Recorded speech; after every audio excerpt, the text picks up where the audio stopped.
Mr.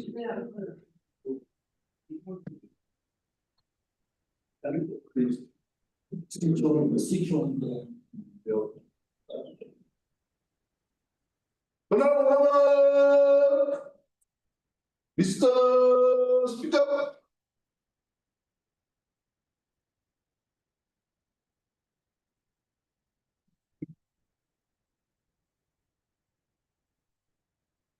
Prayers.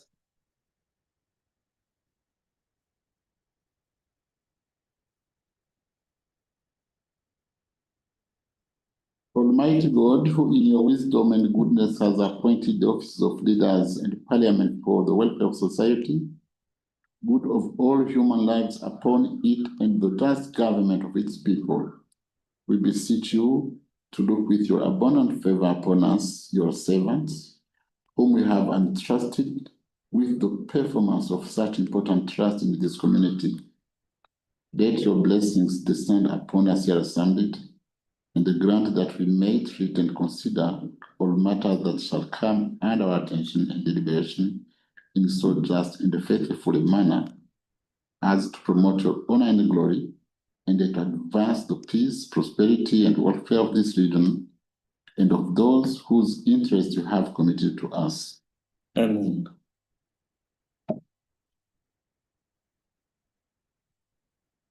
Order number 1, communication from the chair.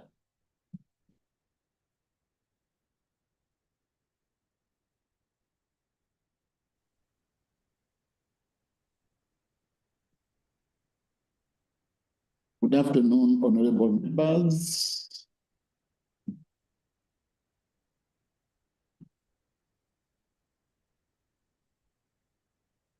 Honorable members, I welcome you all to today's sitting.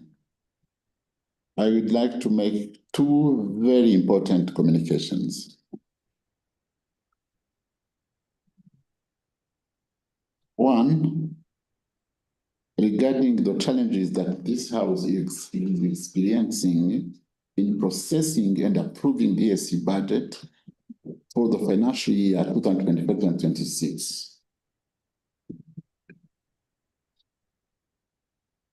Honorable members, since members of the council are not readily available when required, we are experiencing delays. This budget was to pass last week, but we have not gone far.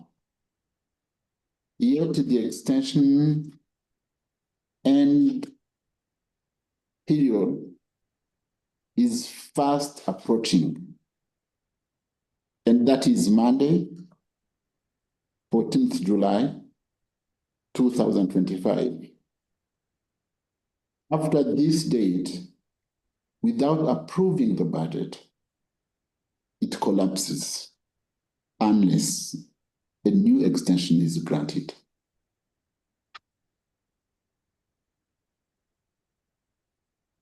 And that is why last Thursday, this House, together with the chairperson of the Council of Ministers, we agreed on a roadmap on how to proceed. I had expected that we are proceeding as agreed. However, the report I have received is that the ministers did not attend the General Purpose Committee today. The chairperson of council also requested that the meeting be postponed to Thursday, 10th July, 2025. This may lead to further delays unless we are assured of collaboration amongst the ministers. With this, honorable council members, please be available and let us save this budget. Regarding the report of the Committee on Legal,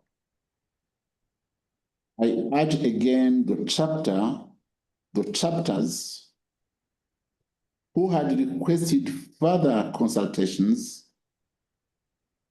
to conclude them so that we can proceed harmoniously.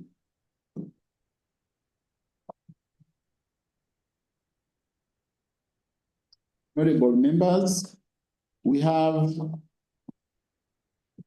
visitors that we have to recognize. The visitor for Honorable Makame. We have Honorable Adama Dumbia, who is the president of the UPF. What is UPF? So, Peace Federation. How can we recognize him virtually? What is the procedure? We do this. You are welcome, Honorable Dumbia.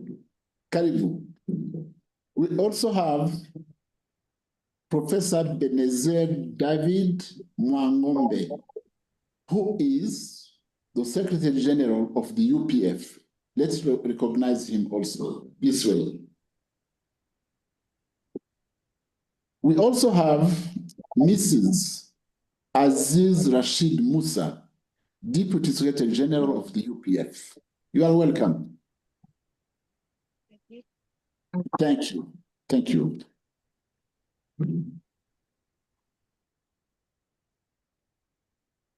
Clark, you can now proceed. Order number 2, laying of papers. Honorable Dr. Siranda, you can lay the 2 reports. Remember that the first one was withdrawn following a motion in this House on 5th November 2024.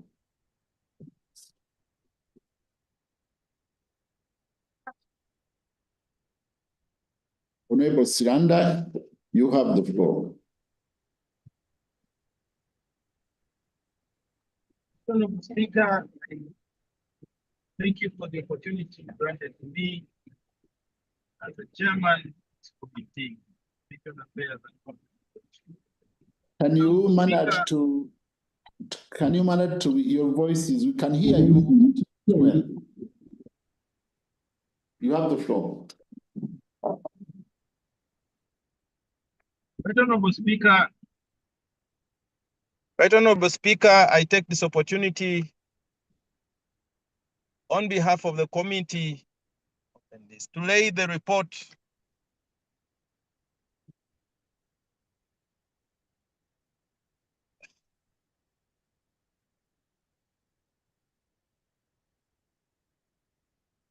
right Honorable Speaker.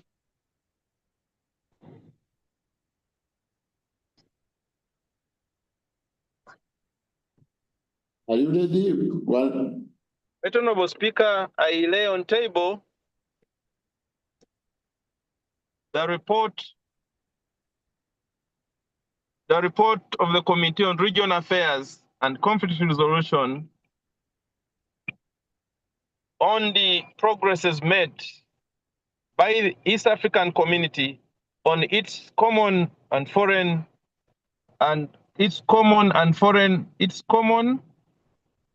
foreign and security policies held on the 18th to 21st November 2024 at Kampala, Uganda.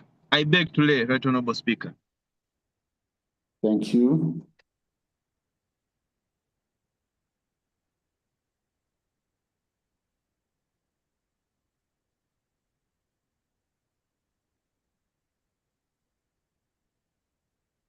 Right Honorable Speaker, I beg to lay. Yes, Honorable Chair.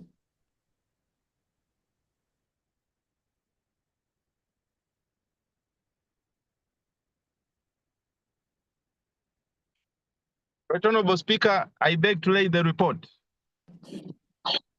Honorable Chair, Yes. you have two reports today. Yes, sir.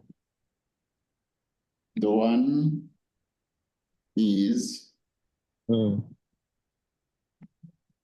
the assessment of the performance and functioning of the regional police centers of excellence and security agencies cooperating in tackling cross-border crime within this region, as amended, of course. The other one, if I can remind you, is on implementation of EAC security and foreign policies. So you have the floor to lay the two reports. Right Honorable Speaker, thank you so much and much obliged for the guidance. I now need to proceed by starting to lay the report, the last report. Right Honorable Speaker, I lay on table the report of the Committee on Regional Affairs and Conflict Resolution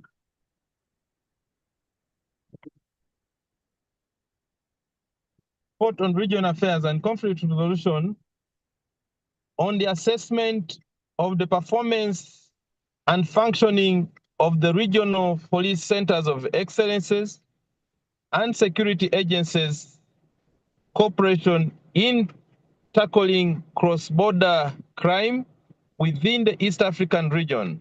This was held on the 16th to 21st of September 2024. The report was laid in the House, debated by Right Honorable Speaker. There were a few issues, and I raised a motion to withdraw the report. I now table this report with all the amendments and inputs of all members. I beg to lay Right Honorable Speaker. Thank you. And then Yes. Item number 3 on the order paper. no. The first report was the Committee on Regional Affairs and Conflict Resolution on implementation of EAC security and foreign policies. This has already been laid. It was the first item to be laid. We proceed to item number 3, the East African Community Elimination of Female Genital Mutilation Bill 2025, first reading by way of motion.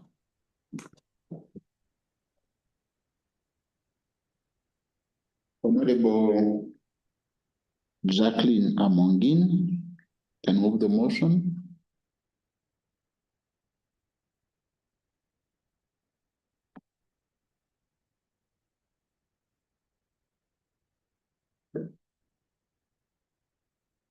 It's with us, Honorable Amongin. Honorable Amongin.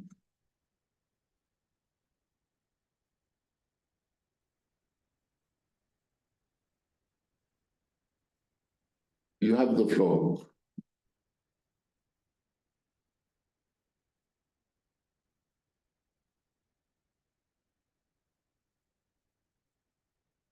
It's with us.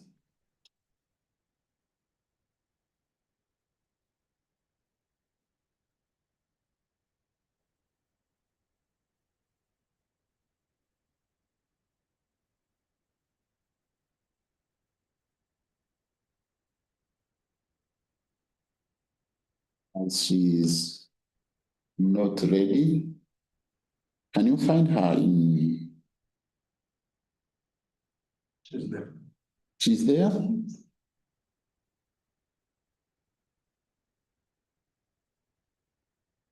Honorable Amongin, are you getting us?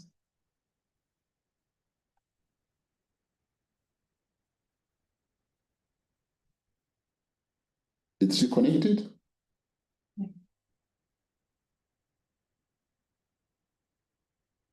Maybe.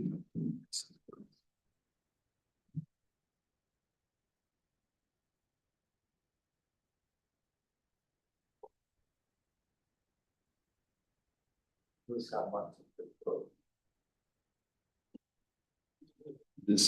are the challenges. This kind of mission.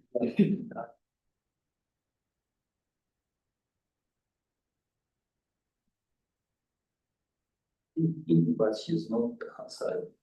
Can we help?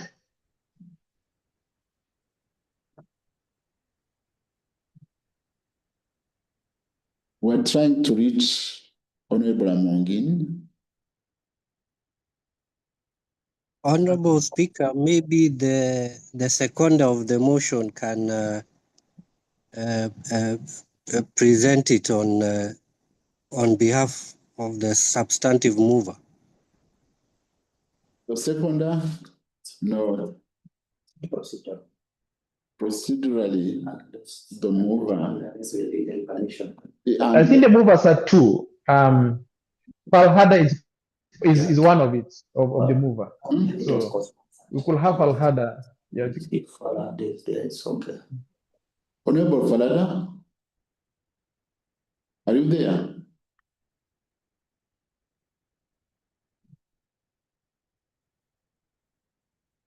Honorable Falhada, even the secondary is not here.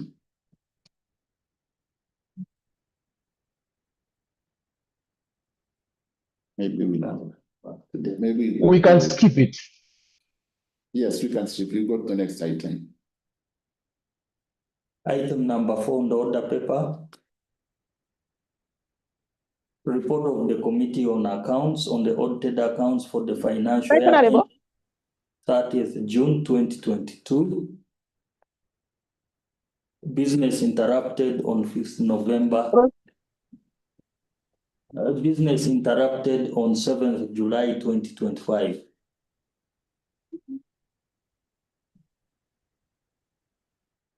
Procedure, right, Honorable Speaker. Yes, Honorable Akoro Rose. Thank you, right, Honorable Speaker. The procedural matter I'm raising is on the reports that have so far been laid, especially from the Committee on Regional Affairs, that let the soft copies be relayed to us and we read through before we consider the reports on as we proceed with the Committee on Accounts, but before we consider those reports on the floor, right, Honorable, so that we are also given time to read through. Thank you, right, Honorable. I have been informed, but the soft copies have been already sent to the members. Your email says. Did you check your email? Honorable Akoro Rose. I was checking on from the order paper. Normally they attach those reports. But I can also check my email, sir. Yes, they're on your emails, so we can proceed. We've all received them via email. Yes.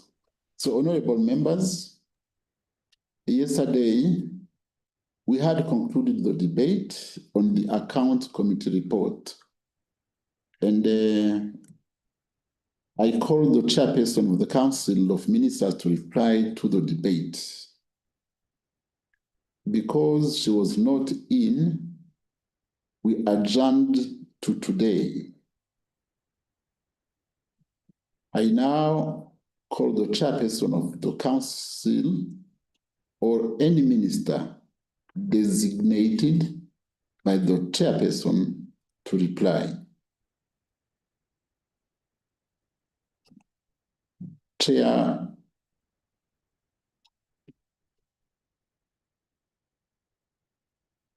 of the council or any member of the council.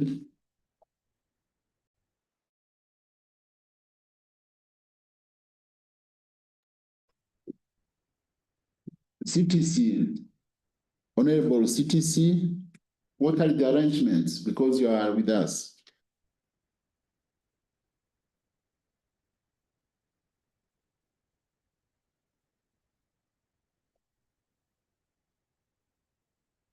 Honorable CTC, Council to the Community, you are with us.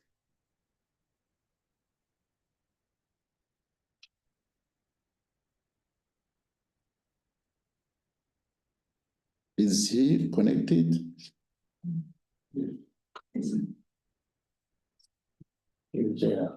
Are you there? Yes.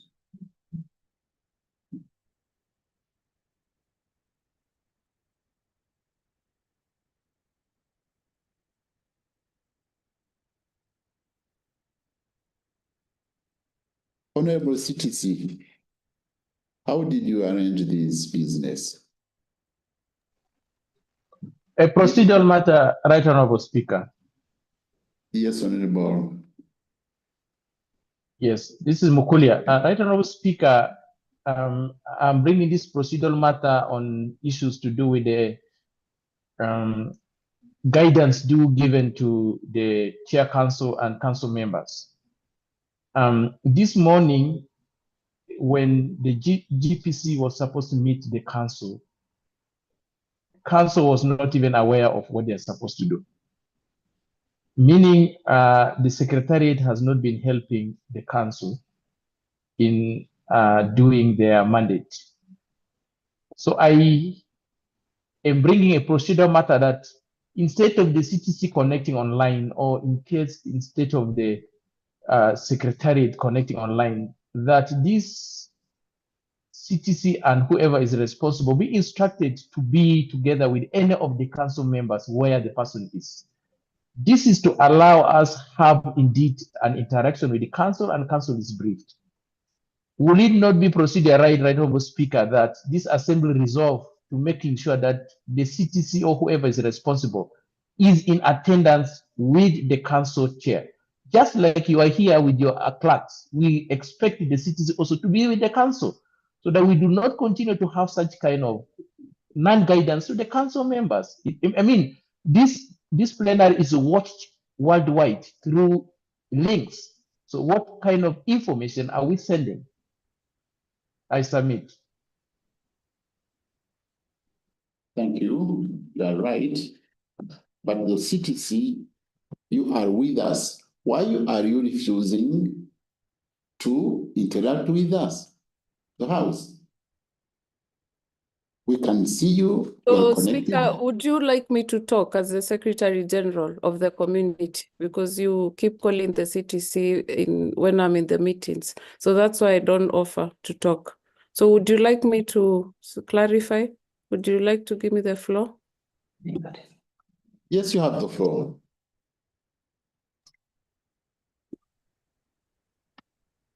Yeah, good afternoon, and Honorable Speaker. Good afternoon, honorable members. Thank you for this meeting.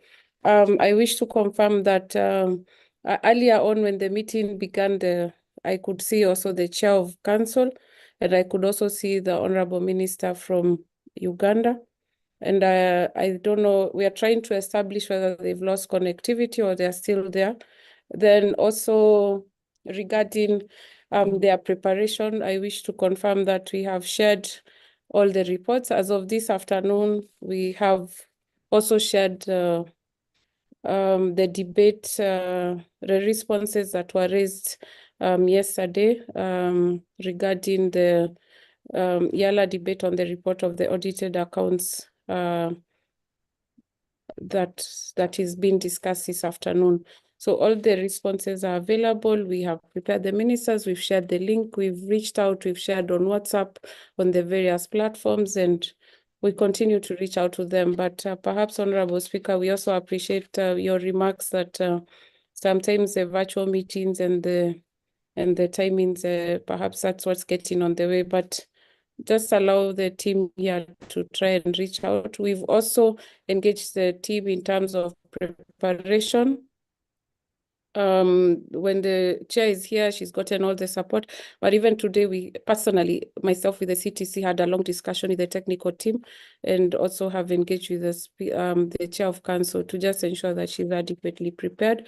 But we've also called upon the other ministers to support, because as you are aware, the Chair of Council has been supportive and engaging in these meetings, and we continue to encourage other members of Council to participate in this important duty. I wish to submit, Honorable Speaker. Thank you. Thank you, Honorable SG. With this, I propose to go to next item. We'll we'll come back to the item number 3 and item number 4 when we hope they'll be ready and available. Right, Honorable Speaker. Yes, it's again on procedural motion because the report on foreign policy coordination is foreign and security policy coordination also is a statutory report and it is a council report. Wouldn't it be procedural right to present that report when the council is available? So that they can be able to also respond after listening to the report. And maybe you can proceed with the previous report of regional affairs, the one that was the one that we discussed in Kampala on the centers of excellence. Thank you, Right Honorable Speaker.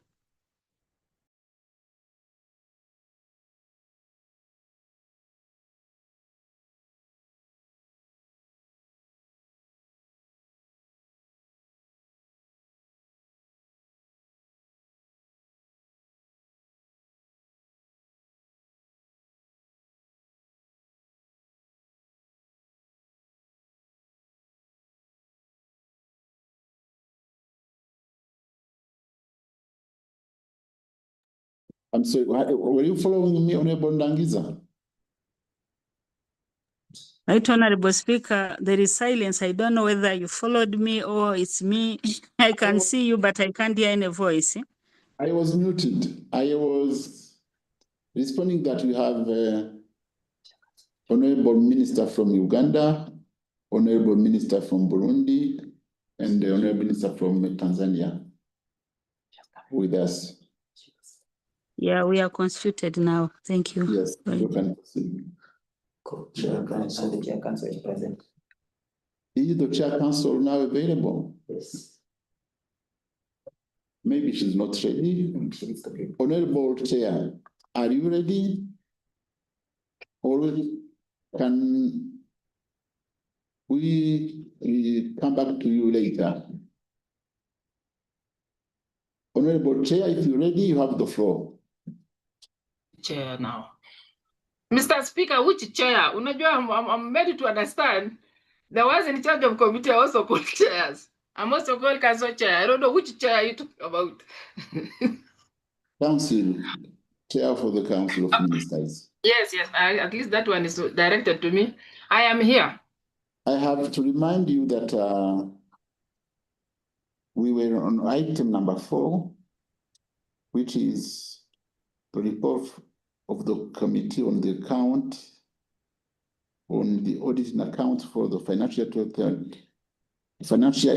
ended 30th June 2022, and yesterday we had concluded the debate and the members had contributed, but when it came time to give the floor to the council to reply to the debate, you were not around and they did have a member managed by you to reply. That's why we couldn't continue and we adjourned to today. So for you now, you have to reply to the contribution made by the members yesterday.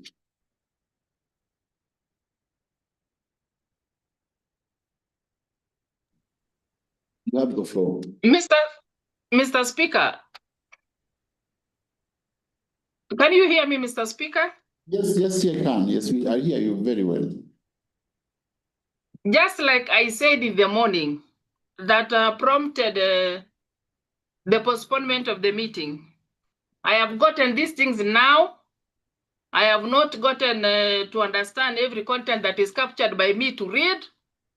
So I don't know whether we need to proceed with a document that has just walked into, that has found its way into where I am 10 minutes ago to the meeting.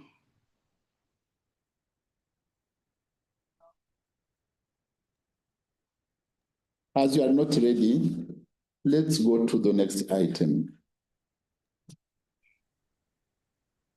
We should be back to you when you'll be ready. If you're ready today, better. If you are not, we should come back to you on Mr. Speaker, allow me, Mr. Speaker. Mr. Speaker, allow me to say this. There is no item that I'm prepared to answer now, unless I just do the reading for the sake of reading. But my conscience tells me I need to have gotten through this properly for me to really know what I'm speaking for. I think in my own capacity as a chair, I am not meant to just read what has been written. I also need to ascertain what I'm reading, that it is true to what has been implemented, it is true what has been agreed upon and the recommendations, and the answers are moving along. So I don't know whether I'm making sense. I don't know whether I'm making sense, Mr. Speaker. So there is no item here that would be moved and then expecting me to answer without really knowing whether whatever I'm reading is in line with the realities and the consciousness of what it is that I'm committing the council into. You are right. So we'll come back to you on Thursday. We'll be on the agenda on Thursday. But procedure again. Proceed. Procedure. You know, I had moved a procedural motion on the same item that she's just saying on, and we were not able to rule on that. And that's what is happening. Now somebody is given documents 10 minutes ago. The person is not taken, and we want to proceed with our business as usual. Yet someone who is supposed, as I've said, being broadcasted live all over the world. What message are we sending? I think the House has to pronounce itself on this matter. You know? I have directed.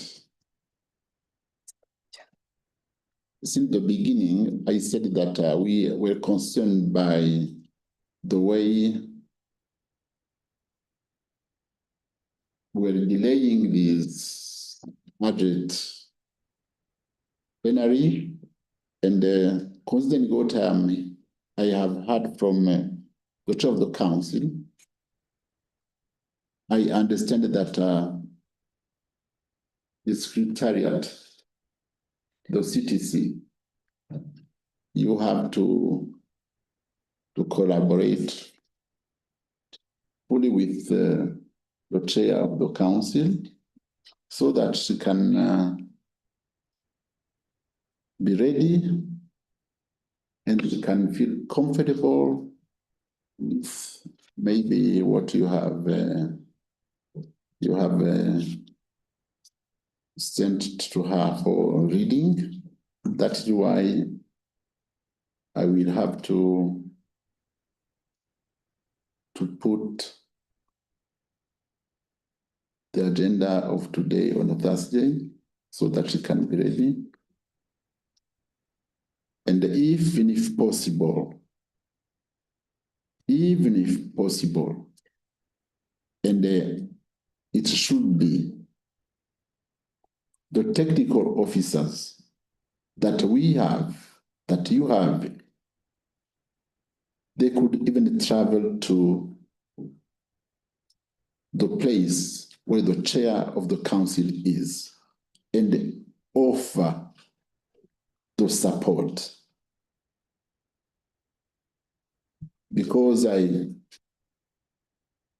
cannot be capable to participate in this and that function and not be capable to reach the chair of the council and help her to understand what they have sent her to read.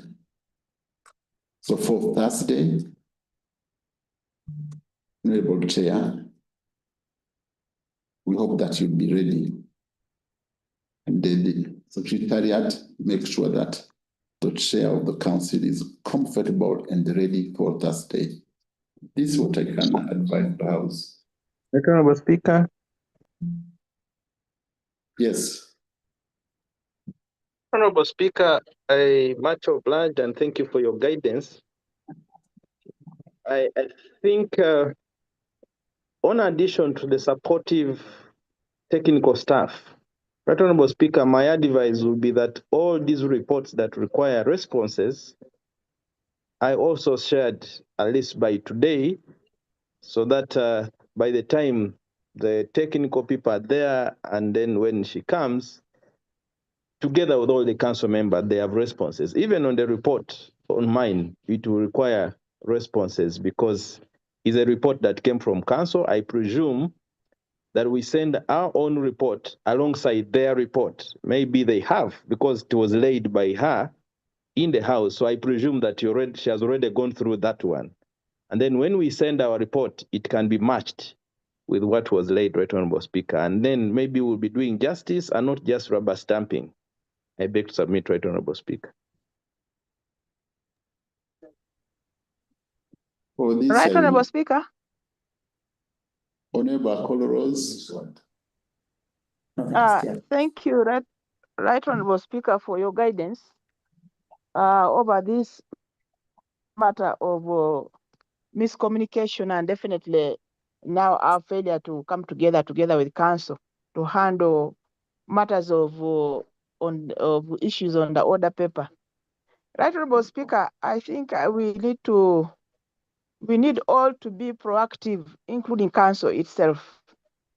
Right now we have just the council chair and the council member from Uganda. Now, the rest of the council members, we don't know what is going on. Now, we will reconvene on Thursday, and you'll find another scenario. Perhaps the council chair may not be there, and you have now totally new ministers who have not attended previous plenaries coming in to sit in for the council. I really want to request, Right Honorable Speaker, that let all the council members be present whenever we have these plenaries. And this plenary was scheduled by council. The 12 days were given to us by council, so they are aware. So they knew of the matters that were supposed to be handled. And it's basically council bills. The Auditor General's report, the budget, we have the SACA bill, we have all these bills for the monetary union are supposed to be handled in this plenary. Now, we are left with a few days just to handle perhaps only the accounts committee report and perhaps the budget. So again, we are going to postpone these other reports, especially on the monetary union, and yet we are now even recruiting the second half now of this from August. We will be having new members. So that means the new committees again have to start from zero to reconsider these reports that have already been considered by the committees. So I really want to request the ministers, let's not waste time. And in wasting time, we are wasting the taxpayers' money of the community. Because if we are not going to consider these council bills that came to us in this plenary, it means we are going to go back to zero. It will take another year or two before these council bills are considered, because this will be new committees, Right Honorable Speaker. So I want to beg the indulgence of council. Let all council members be present. If need be, we consider the budget and add more few days so that we conclude with the council bills that are before us, instead of again having a new cycle of starting afresh with the new committees. Right Honorable Speaker, I beg to submit. Honorable members. Right Honorable Speaker. Mr. Speaker. Right Honorable Honorable Can I answer something, Mr. Speaker? Honorable members. It was again on procedural matter, Right Honorable Speaker. I remember. And that's when I guided that the technical team and the secretariat should join the chair of the council so that it can be ready on Thursday. And with this, I give the floor to the Secretary General so that she can commit herself to support The chair. Right, Honorable Speaker, it was point of procedure. Okay, you have the floor. Thank you, Right Honorable Speaker. I can see we're about to close the meeting, but the fundamental problem for me has been the issue of communication. And this has to be addressed. We have 3 organs, and that is the council, the assembly, and then the secretariat. This issue of absence of council members was witnessed recently when we had the report on the accounts. And today, GP could not meet the council, again, because of breakdown in communication. So it's important to know where we have this gap. Is it the office of from the office of the clerk? Is it from the office of the Secretary General? Is it the council itself? I think we need to address this issue so that we prevent future recurrences, because at the end of the day, we are all one people, one destiny. We are serving the same people, and we need to work together to address this matter. So I hope when the Secretary General or the clerk talks, they should help us to see how we avoid repeat of this problem of communication. Thank you, Right Honorable Speaker. Mr. Speaker, information. To who? Information about what we are discussing, because I'm reading it through the inboxes. Members are chatting, and we have got also the input from the SG that can help us to move forward if she's given the floor. The Honorable SG. On the same matter of communication. Okay, you have the floor. SG. I mean the SG. Honorable Speaker, I noticed that the Chair of Council had requested for the floor. So from a protocol perspective, it's only right to give her the floor first. I don't see the chair requesting the floor. I don't see anything. You did request. Honorable Chair, do you need the floor? I wanted to speak after the SG because all these things we are supposed to go through are generated from our office. And I would want to hear her first before I make my position clear on the presentation and invitation and all those things put together. I submit, Chair. Okay, thank you, Speaker, for the floor again. So I really don't have much clarification. I just wanted to put a few facts on the table. I think one of the things that is important to harmonize, 3 things, perhaps I would say, the timings of the reports. First of all, I think I really like what has been said, that this process is 3-way. There's the role of the Secretariat, the role of Eala, the role of the Council of Ministers. So on our part, anytime we receive the reports, it is a fact that is recorded on our emails that some of the reports we receive the morning of, and the clerks are both there, and they know what time they have sent the emails. And we are happy to share the screenshots of when we receive the reports, when we receive the order papers. And I really speak on behalf of the team here, the Secretariat, that we've been working around the clock. Yesterday evening, we received the report of the accounts a few hours before the discussion yesterday. When the report was presented, the team here worked towards into the evening. The finance team, the legal team, to to pull out responses.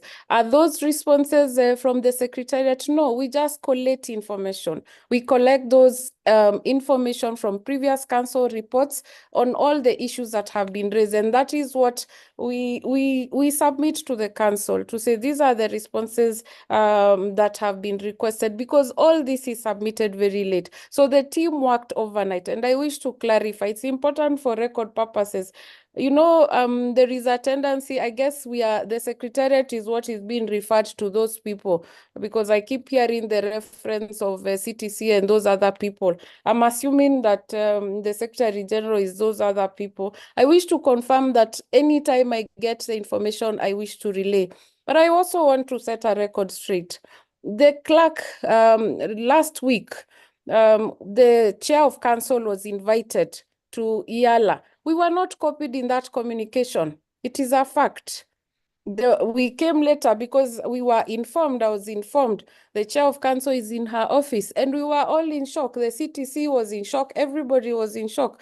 We said, how come we do not know? Only for them to do a bit of digging, and there was a letter that was sent directly from the Speaker's office to the chair of council, not telling the Secretariat. So how will we be there if we've not been informed? So communication is a three-way traffic, and I really hope that can be regularized, because then you make us not prepare for the chair and not be able to receive her. In terms of the participation of the council members, as soon as we get all this information, we pass it. So as soon as we get it, we pass it. If there's anyone who has evidence to suggest that there's been delays on our part, we are more than happy to engage, but there's always room for improvement. There has been delays in terms of getting the reports on our part. When we get these reports, the next thing we do is just to share the information. And I think the MIACAs, all the ministries can confirm, because we share through the official MIACA emails. Over and above that, I think there is evidence to suggest that I've been reaching out to the council members.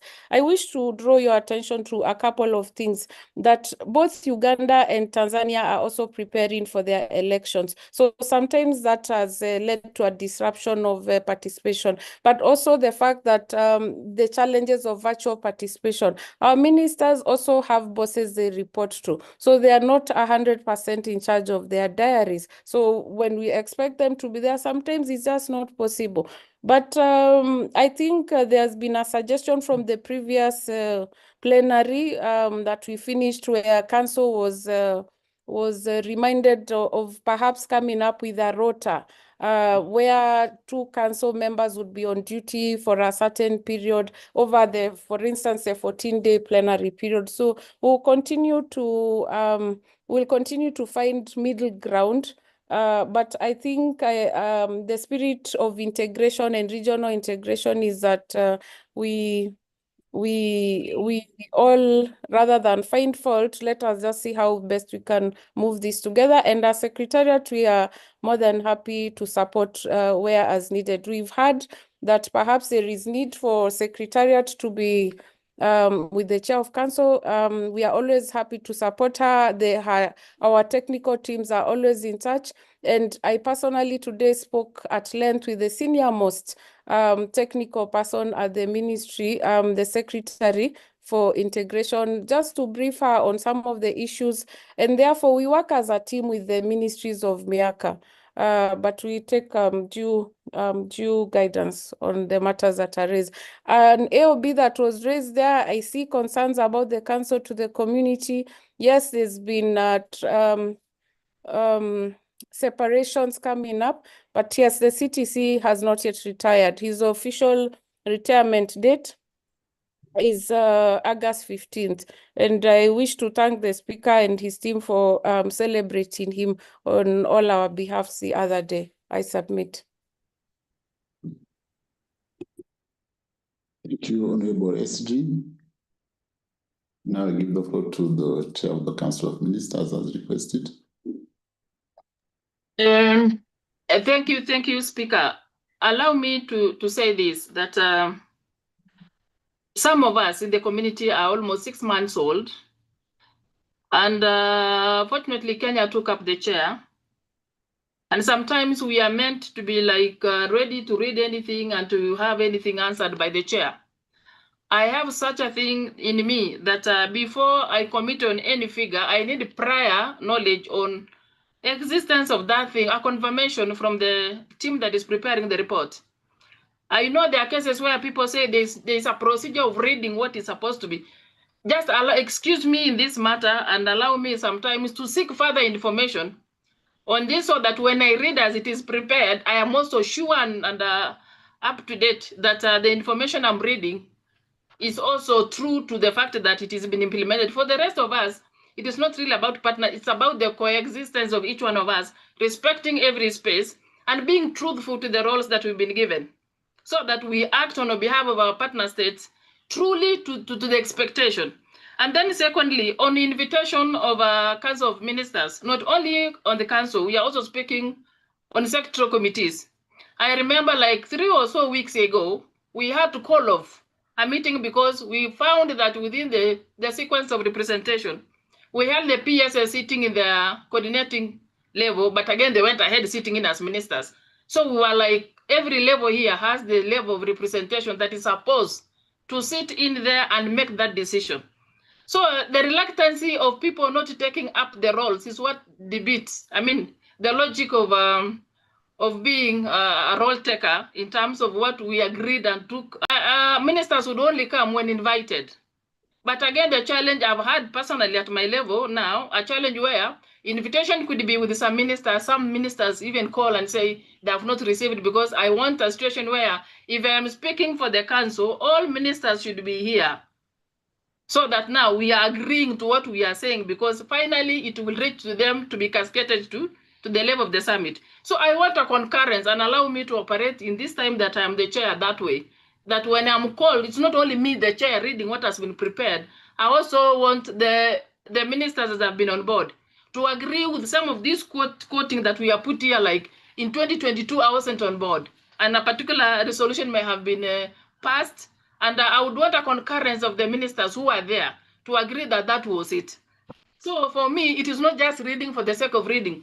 Prior to this, of course, communication is already becoming a big deal, that we have a day or a virtual meeting again, council, to look through what the chair will be reading, to agree that this is it, so that I will feel the comfort of reading it word by word, percentage by percentage, because my team would have confirmed that was it then.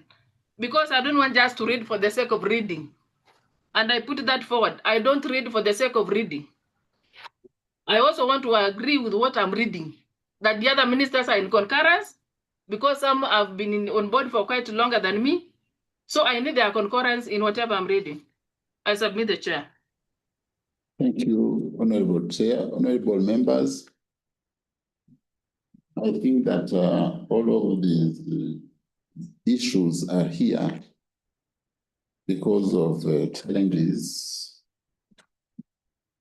that we all know.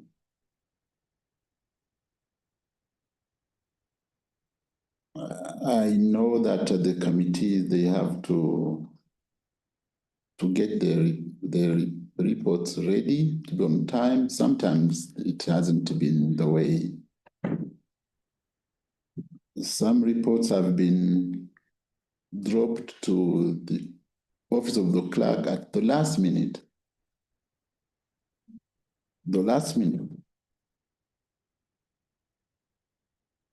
And that should disturb all the procedures.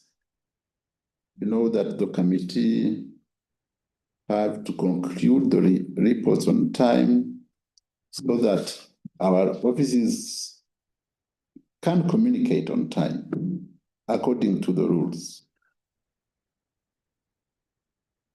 And the order paper, normally it has to be released at least 3 hours before the House. But we all have to know that these financial challenges that took us in having all of our meetings virtually, with these virtual meeting challenges, they have affected our activities.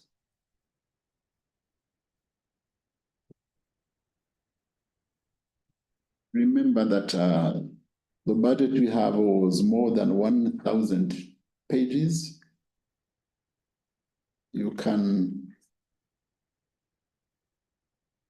I can understand how it has been very, very difficult for the GP committees to read all those pages, the scrutiny of those pages. The account committee, which had a report of more than 150 pages, these virtual meetings, it has been tough for all of us. So, honorable members, instead of blaming each other, it's better maybe to get a solution and to commit ourselves to do everything we can do that we can save this budget. That is why, as I had directed before, I urge the chair of the Council of Ministers and the Secretariat and the committees and the Office of the Clerk, every stakeholder, please communicate, collaborate so that we can save this budget. We don't need to accuse this, to accuse that. We have been facing challenges from January. Members have never left their home. Now we are virtually meeting, and financially, you know that we are not good. So, honorable members, let's get focused on this budget plenary and get the budget ready within the period that we have. So with this, honorable chair, with the honorable ministers. But speaker, please, information. Let me finish. So, honorable chair, with honorable ministers, make sure that you are available when you will be having these committee meetings and this plenary. Honorable SG, make sure that you are collaborating with the chair, and my clerk, make sure that you are collaborating with the chair, SG, committees, so that we can get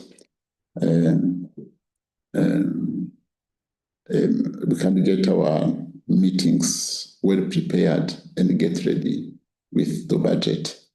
This is what I can advise you, and I think it is wise. Instead of blaming, let's work. This is what I can say. Honorable Sudan. It is me, Mukulia. Mukulia, Honorable Mukulia. Yes. Right, Honorable Speaker, for purposes of clarity and for us to be on record, is that when you convene the meeting of the Assembly and the Commission sat and issued a calendar. And that calendar indicates when are the meetings taking place. And I believe that calendar has been shared a long time with the relevant authorities or whoever is concerned. So it means that communication was sent. If there is an amendment to the calendar in terms of meetings, a reminder is sent on change of time or date for that meeting. And I believe that is done. And two, let's also be appreciative that we are given 12 days to work on the reports and present them. For the purpose of record, that the Committee on General Purpose, yesterday the report came up at 2 a.m. So for someone to say these reports are sent late, yet we worked up to 2 a.m. in the morning to finish the report. But then some of the items we already had met officers responsible, and they knew that these are the issues that are going to come up and to be shared. So equally, let's also look at the timing under which we are given. The committee will only share a report once it has agreed on it. It will never share the report before it agrees on it. Number two, some of the debates are done on the floor. Now, do we have to send the recordings to council for them to do? Because there are debates on the floor of the House. They are not something that are brought from written somewhere. So again, some of these things we need to set the record straight that it's not, the delay is not one way. It is all about how we prepare ourselves, and how we prepare ourselves. It is the same as that give council advice. Council does not come with their own writings. Some people write for council, and council adopt what they have written. And that's the problem. The problem is, how do we advise council? So let's look at where the problem is coming from, so that we do not repeat this. And this is what I said this morning, that this thing has been happening, and we continue to have this thing happening. If we don't settle it by also defending where we are wrong, we continue to defend it, it will always continue to be there. Whether you bring Jesus Christ, it will be the same. I would submit. No, from our side, from the commission meetings, we have approved our program long time ago, and the roadmap is there. Every stakeholder has it. Hello? So everyone has this calendar, this program, maybe 2 or 3 weeks ago. I do not like to tell everyone what he has to do, but if the ministers are not available, we cannot do anything. If the secretariat is not collaborating with the ministers, the chair, we cannot achieve anything. If my office is not collaborating, we cannot achieve anything. But with this, let's all of these stakeholders understand that we have to save this budget. For those who have not been behaving well, who have not been maybe collaborating as they had to do, please, from today, we have this meeting on Thursday.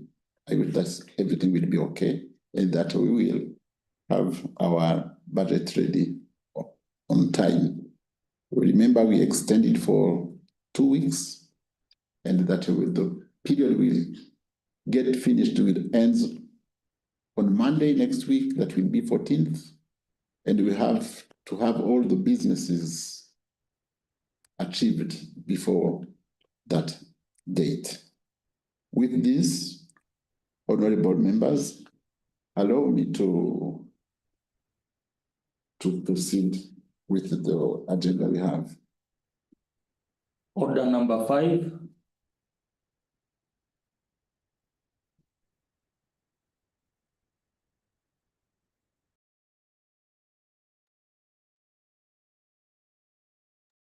Honorable Amongin will. Honorable Amongin, are you ready now?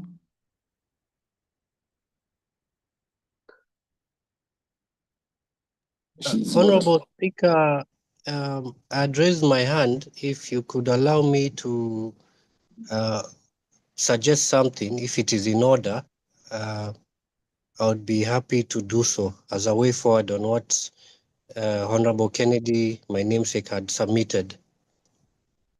Honorable Kennedy, let's proceed to have not so much time. If Honorable Amongin is there, we can proceed. If she is not, we go to the next. Ask her to unmute.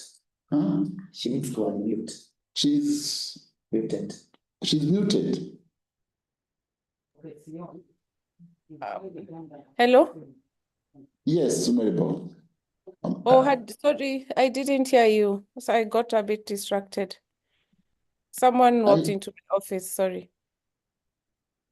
No, we were looking for Honorable Amongin. Okay, thank you. because it looks that she's muted. We go to the next item. Item number 5 on the order paper. Report of the Committee on Regional Affairs and Conflict Resolution on the assessment of the performance and functioning of regional police centers of excellence and security agencies' cooperation in tackling cross-border crime within the EAC region. Debate interrupted on 5th November 2024. Yes, the debate on this item had commenced, and we had members who had contributed, as others had given amendment or I don't know, procedures. But those who had contributed, we have the names here. We had Honorable Sankok, we had Honorable Ambassador Matthias, we had Honorable Dr. Woda, we had Honorable Katwamba, we had Honorable Ndangiza. Now as the chair of the committee, to update the House on the amendment made to that report. Honorable Chair. Thank you, Right Honorable Speaker. Thank you, Right Honorable Speaker, for the opportunity granted to me once again on behalf of our committee to retable to present the report that has been retabled in the House after it was withdrawn by a motion on the 5th of November 2024. Right Honorable Speaker, you're right. We presented the report, and there were few concerns and amendments that we accepted as a committee. Right Honorable Speaker, we moved back to the committee in Kampala on the 6th of November, and we put in our input, adopted a lot of the changes from all the members who had presented. Right Honorable Speaker, there were a few areas that the House felt we needed to align. And I want to report, Right Honorable Speaker, that we have aligned those areas, and we have a final report with that includes all the amendments and contributions of the members. And I have laid that report. I would request that the technical team there flashes it for me, because specifically on those areas, so that we don't take a lot of time. The centers, we visited the center that is hosted in Kampala, the center that is hosted in Kigali, the center that is hosted in Dar es Salaam and Mwanza, the center that is hosted in Nairobi, Kenya, and the one of Bujumbura. And the areas of contestation or advice were in the center of Bujumbura. So we had proceeded well on all the other areas, except when we came to Bujumbura and a few areas. And Right Honorable Speaker, I report that we took in good spirit the contribution of all the members on the floor, but also the committee members themselves. So, Right Honorable Speaker, today I presented the motion again for us to finalize basically, and we move a report with all those adoption, the amendments and adoption, Right Honorable Speaker. Thank you, Honorable Chair. I have to remind the members that the motion on the floor is the report of the Committee on Regional Affairs and Conflict Resolution on the assessment of the performance of functioning of the regional police centers of excellence and security agencies cooperation in tackling cross-border crime within EAC region be adopted. The debate continues. Those who want to contribute, you raise your hand and I give you the floor. If there is no one,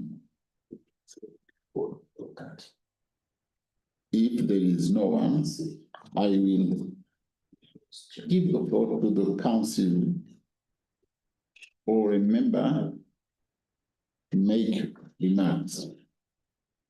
Apparently, no one needs to wait again. I now give the floor to the chair of the council or a member. Chair of the council of ministers or any member of the council.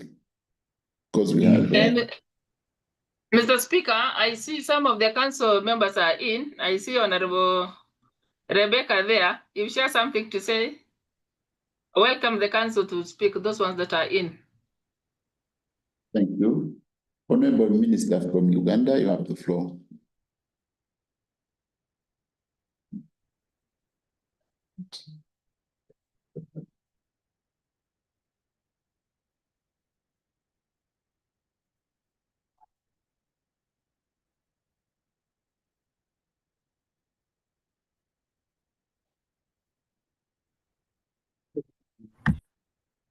Maybe she's unmuting.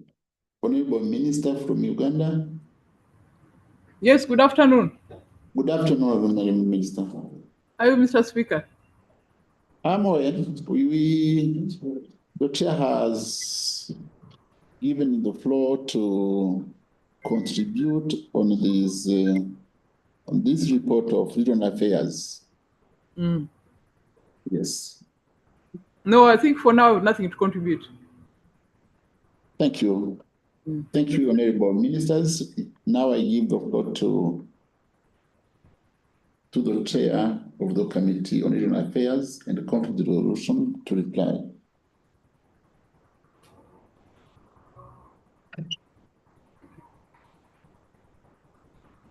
Honorable Chair, Honorable Silanda.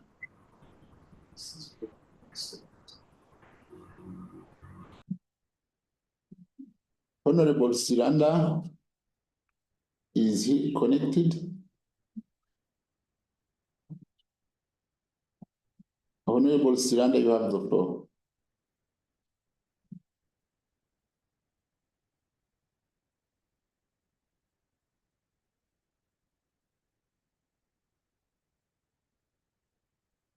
Is he?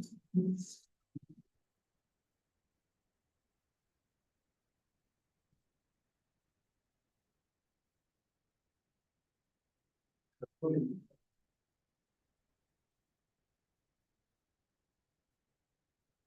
we have to call him?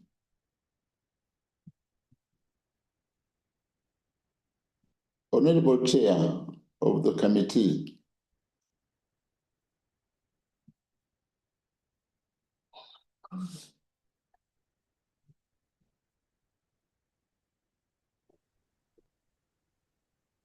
Right, Honorable Speaker. Yes, Honorable Kadogo.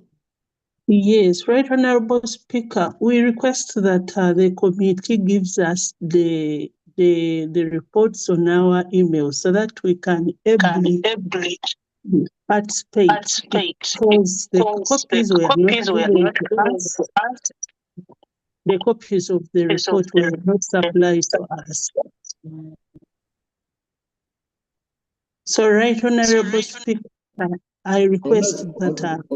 Honorable Kadogo, the report has been sent to you via email already.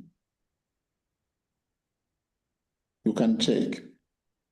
Yes, but it was not sent in time. So my request is that always the reports should be sent to us in time, and even notices should be given to us that the reports have been sent to us on our emails. You're right. That's what we highlighted before when we were giving our remarks. So, Honorable Chair, you have the floor. Speaker, I want to appreciate for all the inputs. As a committee, we appreciate. We have all the detailed report, and I believe that our technical people will be ready to share them. All the amended reports, the ones that were laid, so that all members are in position to appreciate and contribute. Right, Honorable Speaker, I agree that once we are in the House, we are working in the committees, we are working on behalf of the entire Assembly. But when we come to the floor, we present work entirely for the Assembly, and all members must be in position to comprehend, to understand that they move with the issues of the community in general, because all of us in our own way are people's representatives of this community, and therefore it is a mandate and a responsibility that we understand all issues across all communities. Right, Honorable Speaker, the issues in this report are very interesting and a clear sign that all of us can be in this community. And of course, they work in line with Article 123, and specifically on areas of sharing information on security, on defense, so that we all deal with matters of cross-border crimes, on issues of cybercrime, issues of, for instance, the issues on marine, on the issues of community policing. And once the community is policed, I mean, you deal with the few issues on dealing with crime, because community policing helps in reducing matters of crime and engaging the people, because the first security is for people. But Right Honorable Speaker, it's also very important that we speak as East Africa on matters of our security, because once the areas are secure, then people can benefit in terms of trade, in terms of the agriculture, and the free movement of people. So this is a very good example, Right Honorable Speaker. And when you look at our recommendation, is to argue that we take off a bit of the burden from the partner state. These are EAC centers of excellences. But Right Honorable Speaker, in terms of implementation, you get a bit little of the East Africans that are getting involved in terms of, like, for training, we should be sharing all these training facilities, but also in terms of budget appropriation, Right Honorable Speaker. When you look at the budget for the last 3 or 4 financial years, you will get little of the funding that's allocated to these police centers of excellence. Therefore, the burden of shouldering the countries, the partner states, are the ones shouldering a lot of this burden for dealing with these other question of aspect. But Honorable Speaker, I think these are good centers, and as a community, we argue that Council works on implementation, specifically on dealing with the question of budget, staffing, and also supporting with equipments on a lot of these centers.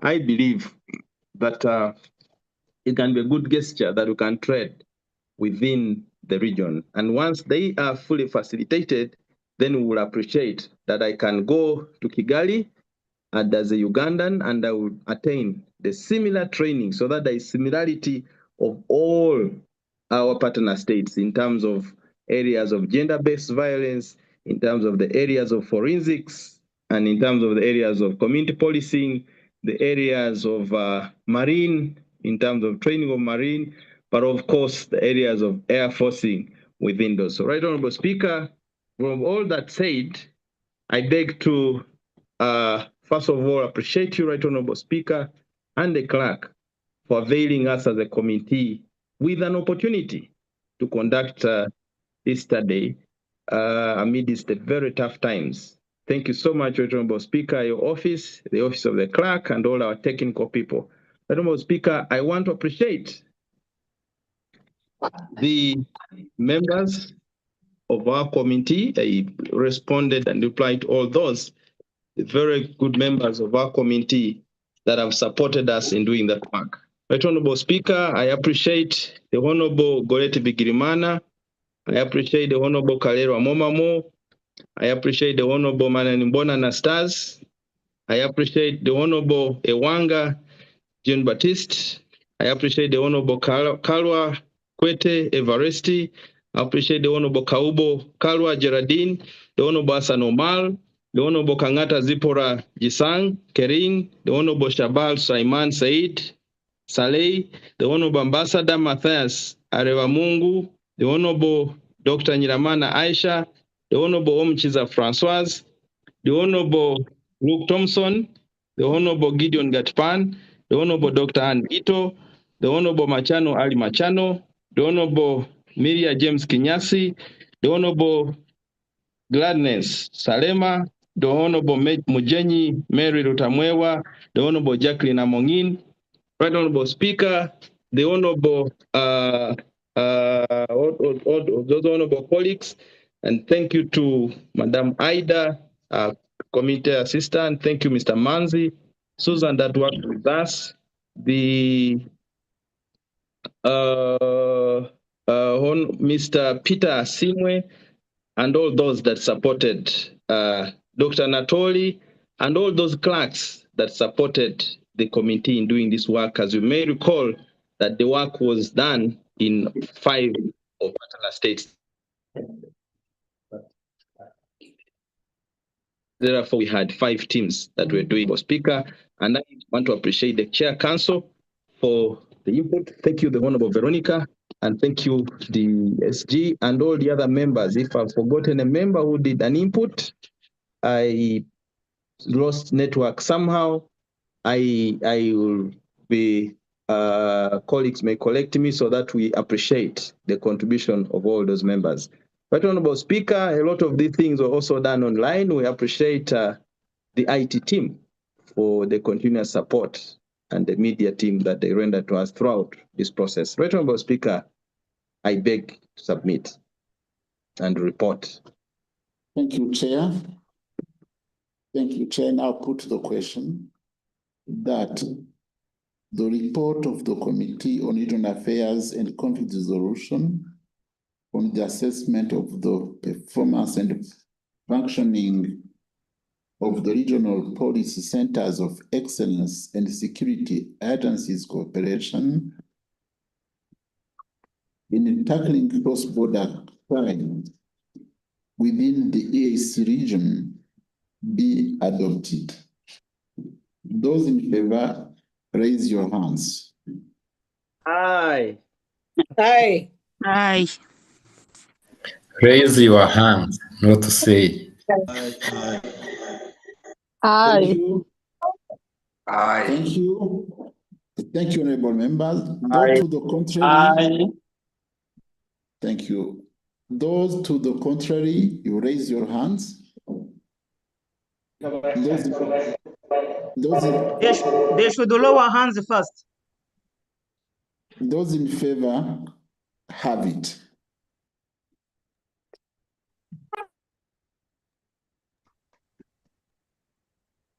Now we go back to item number 3. Hope that Honorable Falada Diko Imam. Yes, Speaker. Bill's first reading. Thank you, Right Honorable Speaker and honorable colleagues.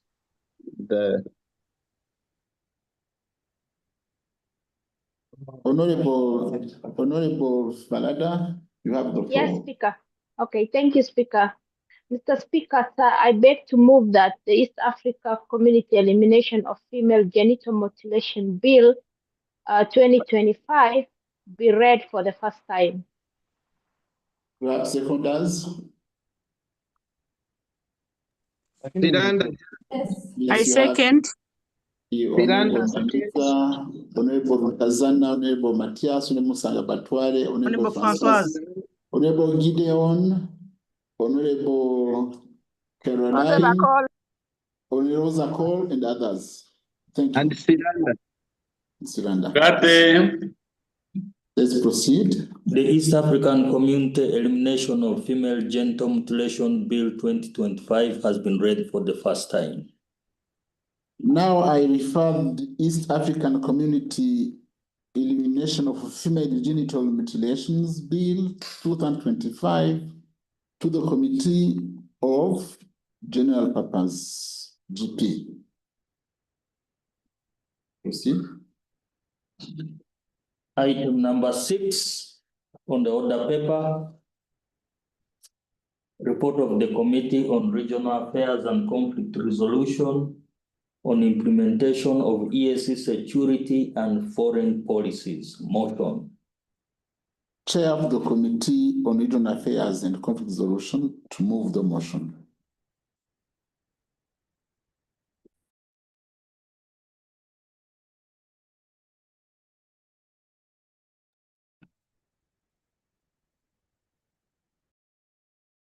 Yeah.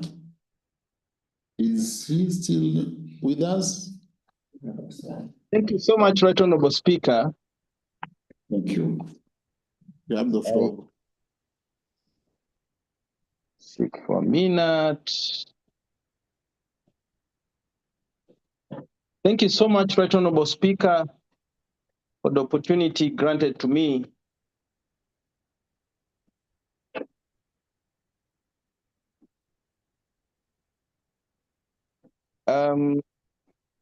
Right Honorable Speaker, I beg for a minute to. I beg for a minute, Right Honorable Speaker. Yes.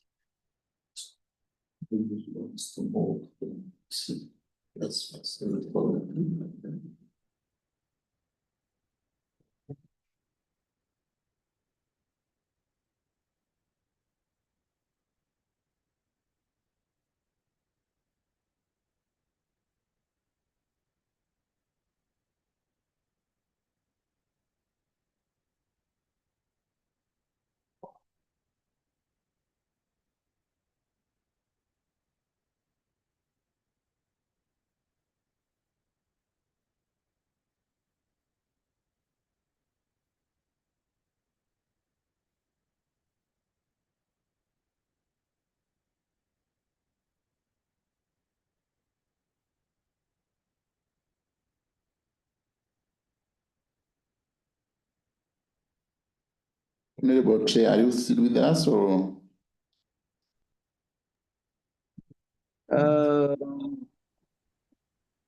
Yes, here we go. Good.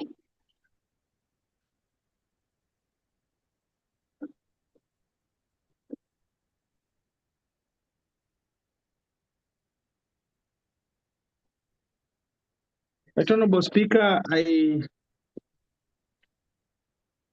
Let's move your motion. thank you so much, Right Honorable Speaker. I move a motion that a report of the Committee on Regional Affairs and Conflict Resolution on the progresses made by the East African Community on its common foreign and security policies conducted on the 18th to 21st of November 2024 be presented. I beg to move. Be presented or adopted? Adopted. Be adopted. Be adopted. Be adopted. So do you have seconders? You have Aisha Nyiramana, you have Musanga Batware, you have Caroline, and others. So, Honorable Chair, you can now proceed with the motion. You justify it and you present the report. Thank you so much, Right Honorable Speaker.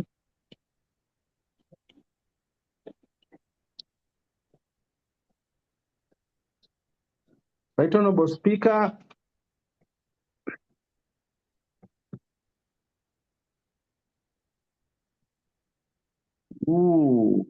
IT. It's a challenge.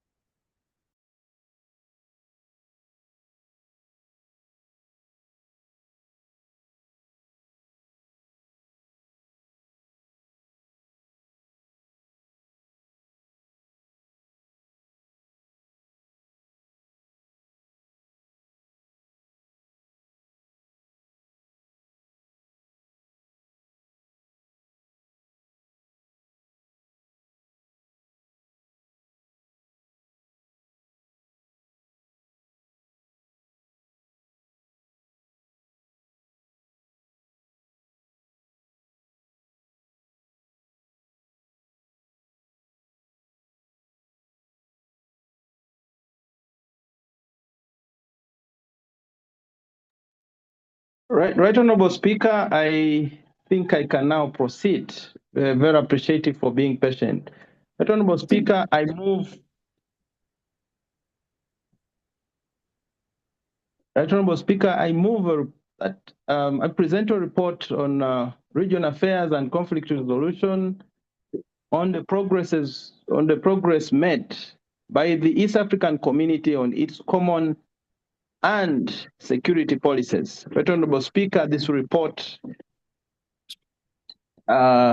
was conducted on the 18th to 21st November 2024 in Kampala, Uganda. Honorable Speaker, I beg to go through over those first pages of table of content, list of acronyms, table of content, which we have. And Right Honorable Speaker, I beg to start with the introduction. One of the key mandates of the Assembly is to undertake the oversight functions. This is anchored under Article 59, Clause 3C of the Treaty with the Interior that provides that the Assembly shall hold an annual debate on the report submitted to it by the Council on the progresses made by the community on the development of its common foreign and security policies. This obligates the Assembly to consider and submit an annual statutory report to the status of the East African Community Common and Foreign Security Policies. The 12th joint meeting of the Sector Council on Cooperation and in Defense Affairs and Interstate Security and Foreign Policies coordinated a meet in Dar es Salaam, Tanzania, and discussed the report on the progresses made by the community on the development of its common foreign and security policies. Subsequently, the meeting of the ESC Council of Ministers convened and approved it. The report thus presented as provided for in accordance with Articles 59(3)(c) and 49 Clause 2(c)(d) of the Treaty of Establishment of East African Community. It covers the progresses made by the community in the development of its common and foreign and security policies over the last 3 years. During the plenary sitting of the first meeting of the third session on 5th Assembly, which was held in Kampala, Uganda, from the 20th October to 12th November 2024, the Chairperson Council of Ministers laid the report on table.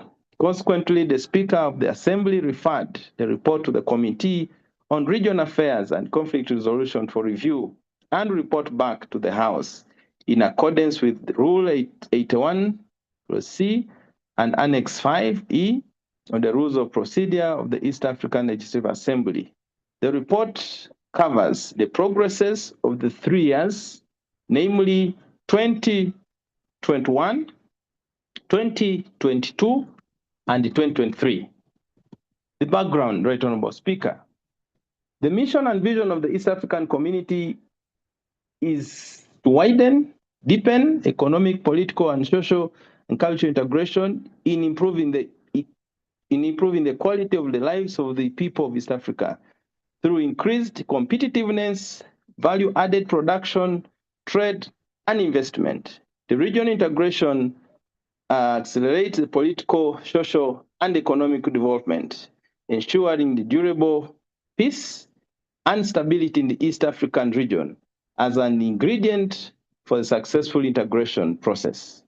Article 6 of the Treaty of Establishment of East African Community stipulates the fundamental principles on the treaty that includes mutual trust, political will, sovereignty, equality, and peaceful coexistence and good neighborliness.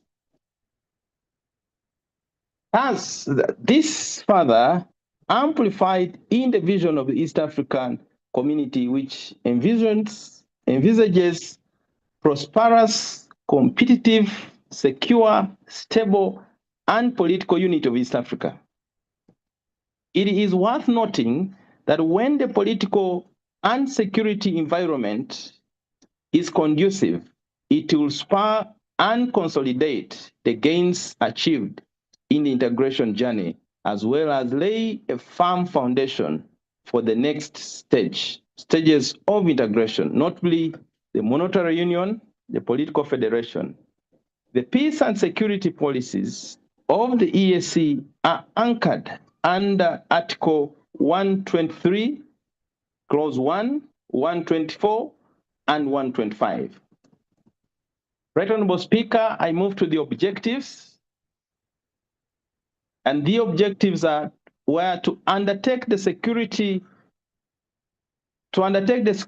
of the Council report on the progress of EAC has made in developing its common and foreign security policies. B, to enhance understanding of the status of the common foreign and security policies of the EAC. And C, to make observations and recommendations to the Assembly for the consideration by the Council of Ministers on its common foreign and security policies. Right Honorable Speaker, the methodologies of assessing that report, the committee used the following methodologies. Right Honorable Speaker, reviewed and internalized the Council of Ministers report on the common and foreign security policies of EAC. We studied the references. Of course, the references as below: the Treaty for Establishment of East African Community, which is our core pillar, the rules of procedure, the Protocol on Peace and Security of the EAC, the Protocol on Foreign and Policy Coordination, the Protocol on Combating Illicit Drug Trafficking in the East African region, the East African Community Protocol on Cooperation in Defense, the Regional Strategy against piracy and maritime security in Eastern and Southern Africa and Indian Ocean, the Memorandum of Understanding on Cooperation in the areas of peace, security between African Union and the regional economic blocs. Of course, the coordinating mechanism and regional standby force, the brigades of East African. Then we held interactive engagements with the Department of Political Federation, Peace and Security to discuss this council report. These were the technical people, and therefore the committee did the engagement with them. The progress is made by the community in development of its common and foreign and security policies. Article 123, Clause 1 stipulates the existence of the East African Common Foreign and Security Policy in line with Article 123, Clause 5. The East African Council of Ministers puts in place the institutional framework by establishing the various sector councils and committees to give direction and policy guidelines for the cooperation in areas of defense, interstate security, as well as foreign policy coordination to enhance peace, security, and governance initiatives. This, Right Honorable Speaker and Honorable colleagues, includes the Council Cooperation in Defense, the Sector Council on Interstate Security, the Sector Council on Foreign Policy Coordination, and the Joint Sector Council on Defense, Interstate Security, and Foreign Coordination. The Department of Peace and Security is mandated to facilitate the above sector councils. The foreign policies, Honorable Speaker, 5.1, the foreign policies coordination is one of the key priorities of the East African community, and it is very crucial for the integration process. The treaty provides that the community and its partner states shall define and implement the common foreign and security policies. The objective of such policies are to build the EAC as a cohesive organization in its relation with the international community and promote cooperation, including commitment to dialogue, international dialogue at international forums. In this policy, the partner states commit themselves to collaborate in diplomatic, consular services, economic and social activities, multilateral diplomacy, liaison, and information exchange programs. The Sector Council on Foreign Policy Coordination was established in March 2008. Below is the progresses made in this policy. The ratification of the Protocol on Foreign Policy Coordination. This protocol was signed in December 2010 and is anchored on Article 5, 6, and 7, and 123 and 125.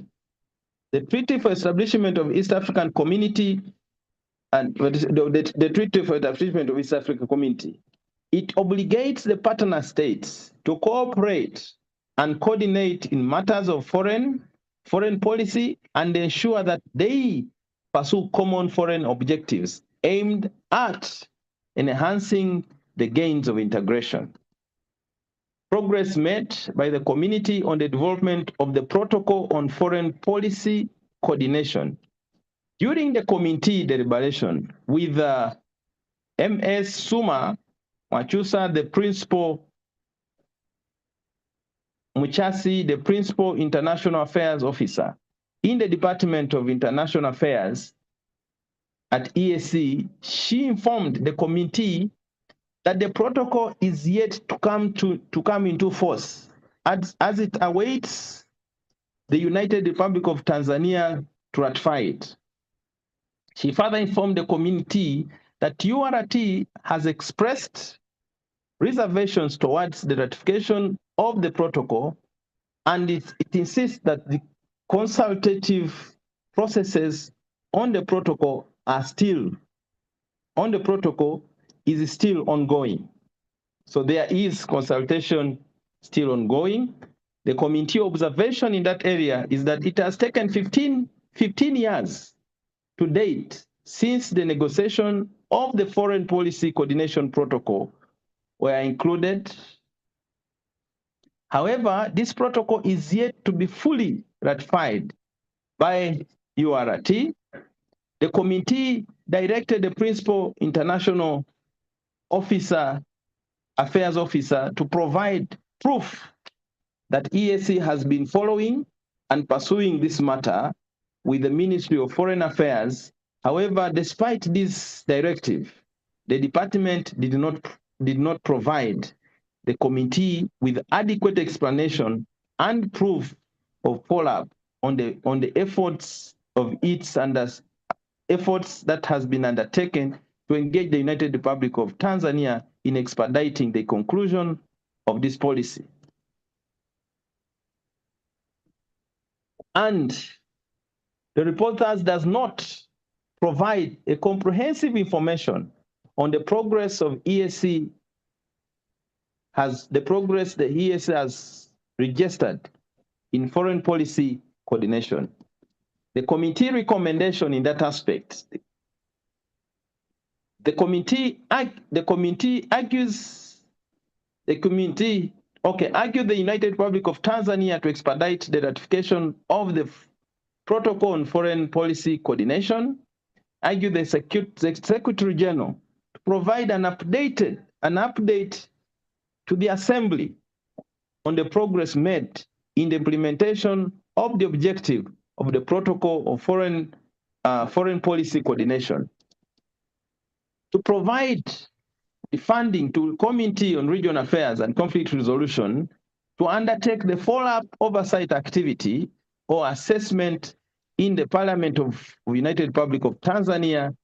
The purpose of this engagement of Parliament of URT is to find out any challenge that are delaying the ratification of the Protocol on Foreign Coordination, and the committee to make further recommendations to the Assembly on the way forward after the engagement with this. We see the progress made by the committee on the development of the Protocol on immunities and privileges. The protocol provides for the immunities of the East African community and was signed on the 30th of April 2015. It gives the East African community the right to enjoy international legal personality. The protocol provides that the staff of the community organs and institutions, the immunity and privileges necessary for the proper discharge of their functions under the treaty. It has the following provisions: protection of funds by the community, tax exemptions for the community, privileges and immunities of persons employed in the service of the community. It has also provides for the safety of the assets and properties of the community. However, they are situated in the partner states. The protocol has been ratified by all EAC partner states and is under implementation. The committee observations, however, is that there is a challenge of harmonization of the different immunities and privileges that are anchored, that are accorded to the members and the staff who are working in the various organs and institutions of the East Africa. The headquarter agreements that were signed between the EAC and partner states have been overtaken by social, political, and economic circumstance, and therefore there is a need for review of the above. The committee recommendations. The committee recommends to the Assembly to argue the Council of Ministers, 1, to harmonize the different immunities and privileges accorded to the staff, members of the Assembly and other persons working in the community. 2, address certain aspects of constraint in the protocol that are not in tandem with all the EAC partner states. For instance, some East African partner states provide national staff working in the EAC institutions with immunities and privileges, yet others do not. The partner states that do not provide for immunities and privileges argue that the person cannot be a diplomat in his or her own country. Review the host agreements and recommendations on the implementation of the protocol and privileges, protocol on privileges and immunity.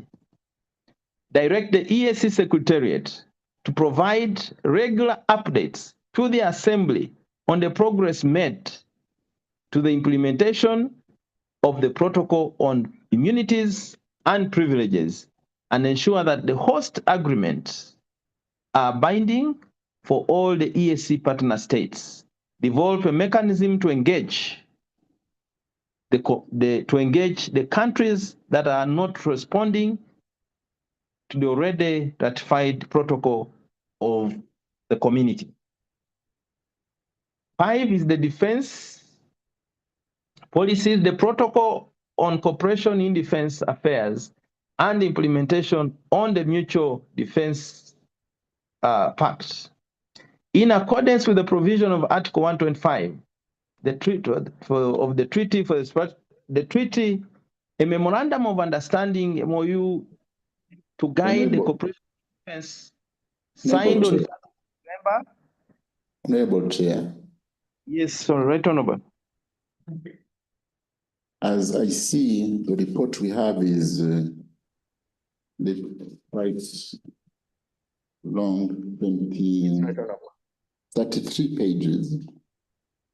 And this report will be on Hansard, of course. Yes, Right Honorable.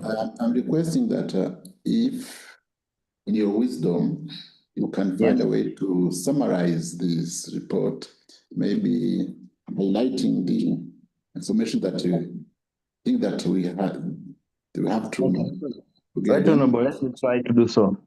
Thank you. Very appreciative. Right Honorable, 5.2 is defense policies, the protocol on cooperation in defense affairs and implementation on mutual defense pact. It was signed in on that day, 30th November 2021. It has the scope, and then it was concluded on the 19th of November 2015. Its scope, Right Honorable Speaker,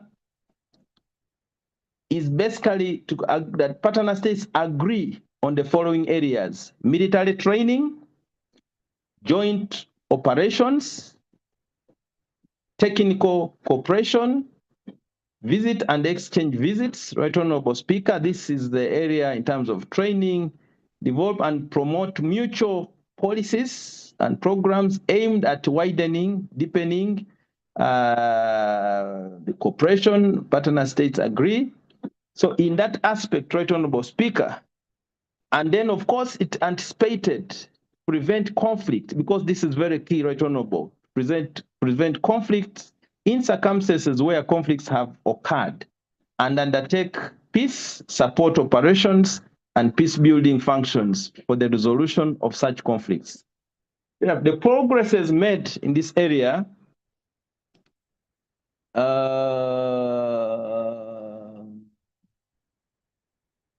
with the entry of the Democratic Republic of Congo. With this piece, it helped us to do the assessment. And then there are community observations there, is that the committee observed that it has taken 15 years, Right Honorable Speaker, since this protocol was concluded. To date, the process of finalizing its full ratification is yet to be completed, Right Honorable Speaker. I think I pick out that. The objective of this pact was founded and likely to be lost along the way if we do not have that, Right Honorable Speaker. Committee recommendation, the committee recommends the Assembly to argue the Council of Ministers to continually remind the Sector Council of Defense of the need and urgency to conclude the consultation of mutual defense pact. The regional counter center, Right Honorable Speaker, in order to address the increasing threats on terrorism, the partner states developed a regional counterterrorism training center. Terrorism strategy. The strategy is based on the 4 pillars, namely prevent, protect, disrupt, and respond. The Council of Ministers considered the implementation modalities, including staffing and funding, envisaged as East African Counterterrorism Center, which will coordinate and implement the strategy. Right Honorable Speaker, the committee was informed that the financial obligation towards the operationalization of the center shall be considered in the upcoming meeting of the Council. That was what we were informed, Right Honorable Speaker. Our recommendation here is that we argue the Council of the Ministers to fast track the establishment of the East African Counterterrorism Center. There is a training on command post experience there, and then we have the command post exercises within the EAC. Right Honorable Speaker, here the funding to facilitate the hosting of the exercise, for the instance, the concept development conference was supposed to be convened in June 2025 to discuss the silent matters in regards to the occurrences, but the Secretary General informed the Directorate that no funds have been allocated to that aspect. So non-instance and participation, financial and liquidity issues, security challenges, multiple membership, you find that there are various or certain EAC partner states that this has created the problem of allegiance. So you find that we are in several membership in several aspects. So where do you pay allegiance in terms of all those? And our recommendation to the committee, we recommend the Assembly to urge the Council of Ministers to avail the funding to implement the activity of the command post. Then engage on peace building activities aimed at fostering harmony among the EAC partner states and address the security challenges within the partner states that impact on the implementation of the agreed milestones within the command post. On the East African Civil Aviation, East African Community Civil Military Cooperation, in that line, there are a lot of listed issues there, similar to those in the Center of Excellence.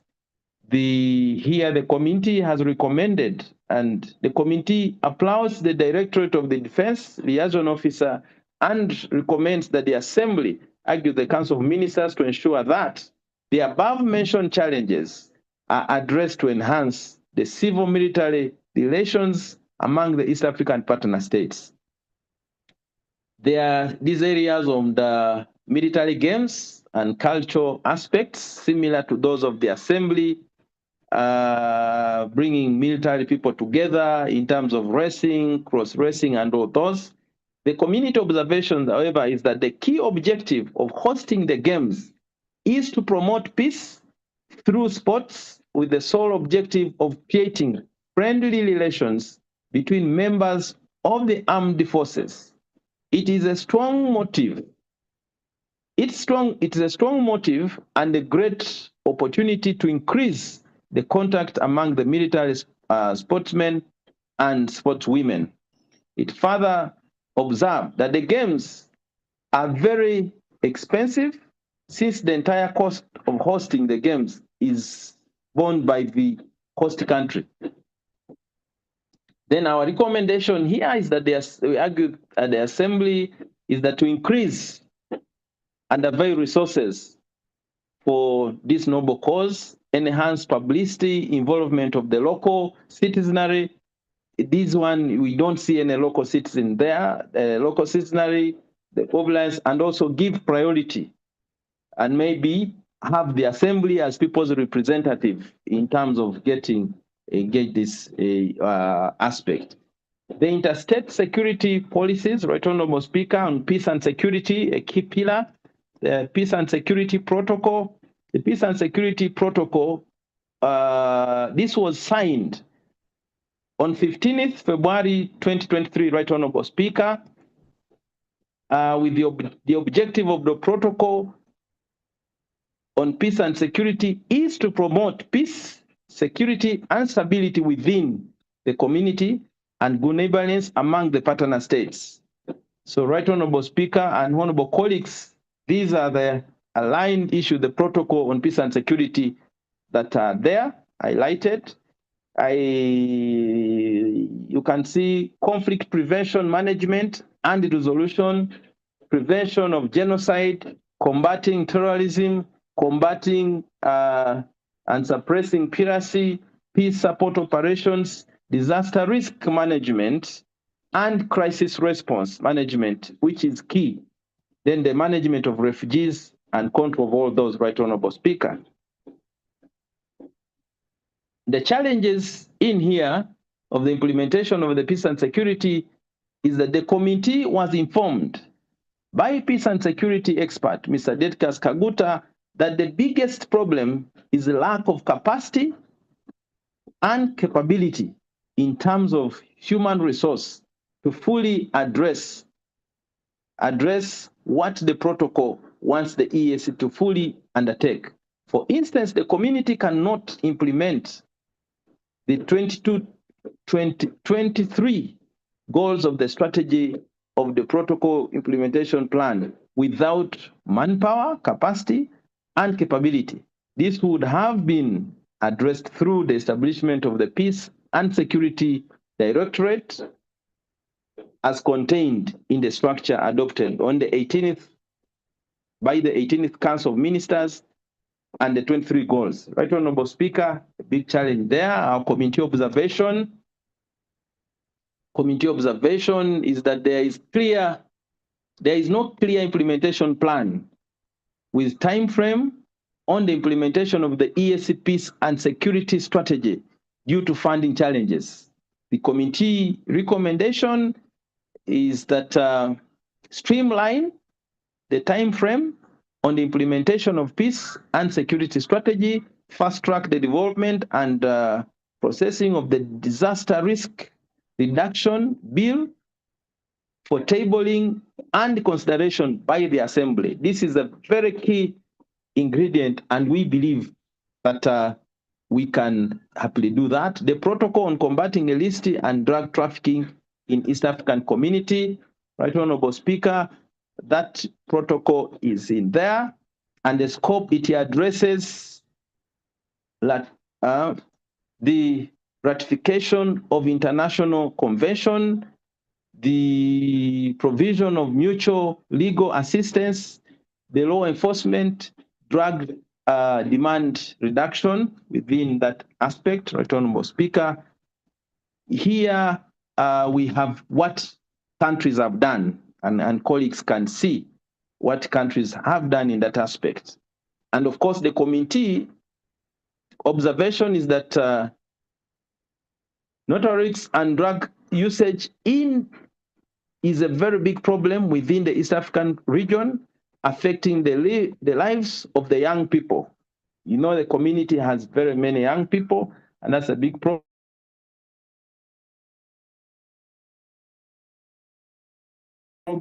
And then we see the weaknesses in crime justice system have been exploited by drug traffickers.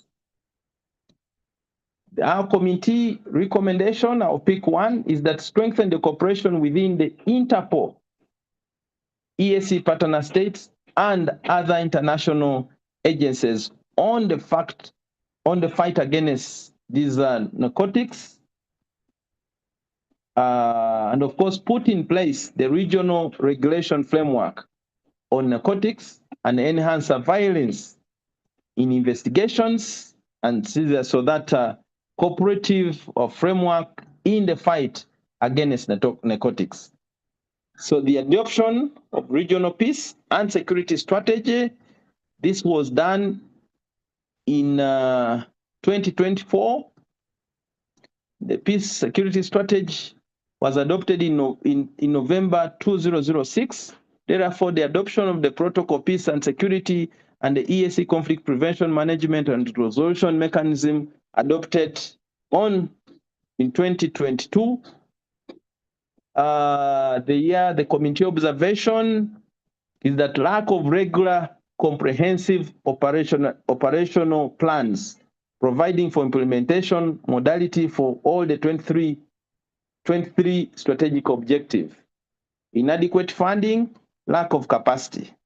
We, as a committee, we've put our recommendation, review the institutional review recommendation on and replace them with those of the 18th Council of Ministers on the same matter, which reflects the true ideal situation for the growth of the Directorate in line with the growing mandate of security challenges and be able to strategically align and position itself within the current geographical order. There is the EAC youth policy within, because the youth are the majority in the region, and therefore there is this youth policy which is anchored on the EAC youth policy 2015. The observation there is that the large exodus of youth migrating abroad in search of greener pasture and the need for devolved or regional policy to address this emerging situation involve the youth in addressing the demonstrations, lack of harmonized age category within the EAC. Every country has its own age category within the EAC, and there is need to harmonize a bit of those. Protocol on peace and security, we already addressed it, Right Honorable, above there. But then as a key pillar, the Sector Council on Defense in 2021 initiated the proposed EAC Peace and Security Rapid Decision-Making Mechanism and subsequent EAC East African Council directed the directive in 2022.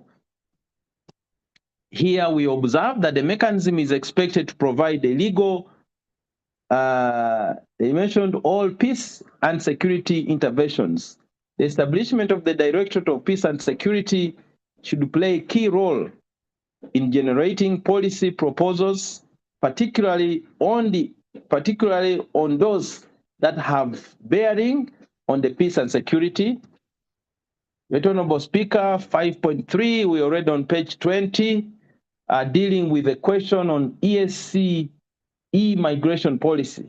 The policy is anchored on the East African Treaty under Article 24 that provides for free movement of persons, of labor and services in light of establishment of the residences.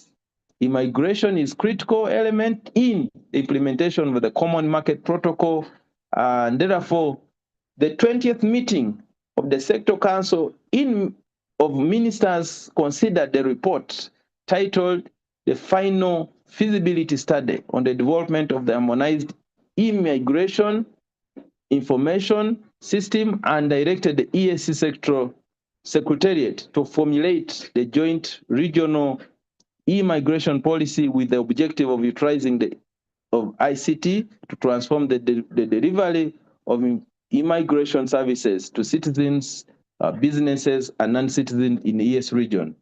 This is a legal framework, the legal and regulatory framework of e-services, human resource development, and all those. Right Honorable Speaker. The committee observation, however, is that the committee observed that the EAC does not have an EAC diaspora policy, and this has curtailed the mobilization and machining of the resources and coordination of the diaspora issues.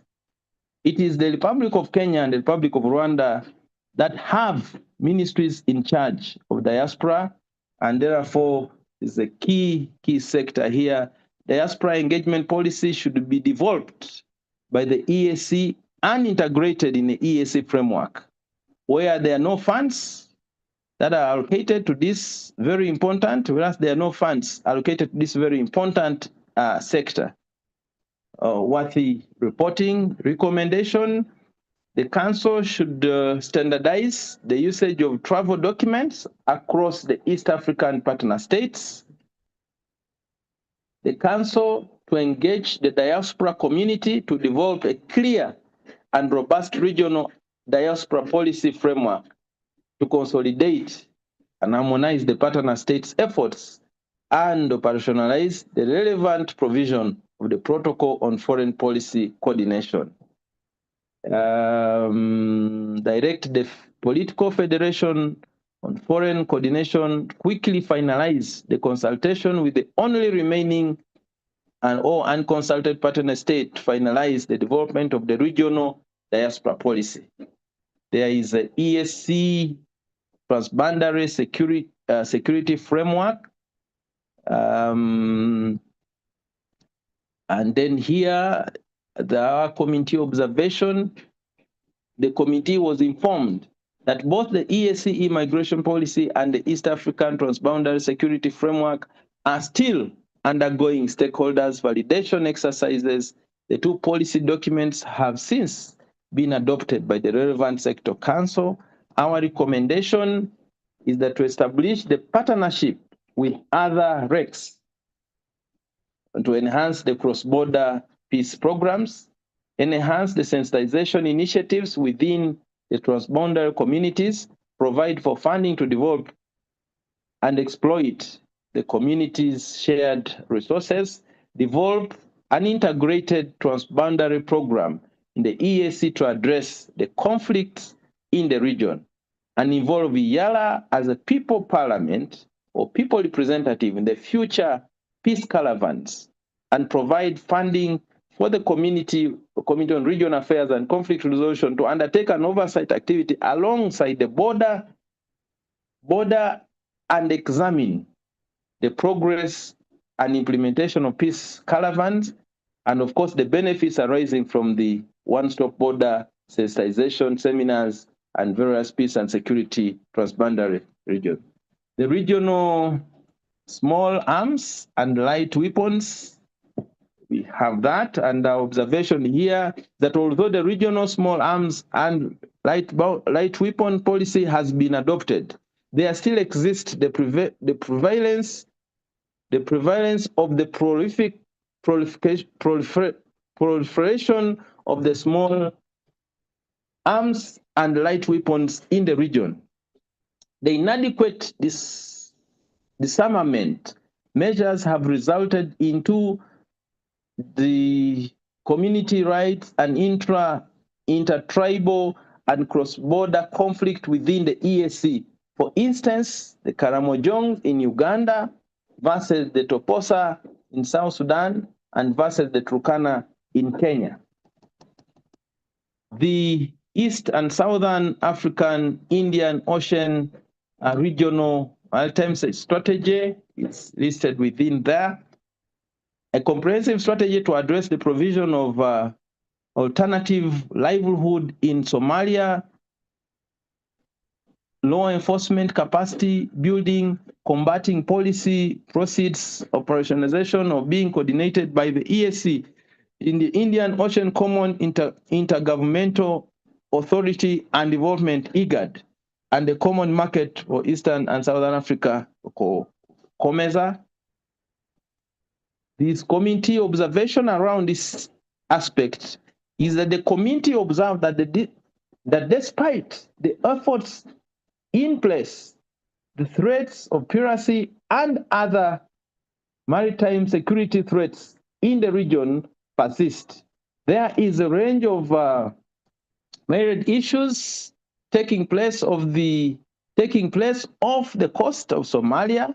For instance, piracy, illegal fishing, arms and human trafficking, which continue to challenge the region despite the numerous challenges in the Despite the numerous challenges, the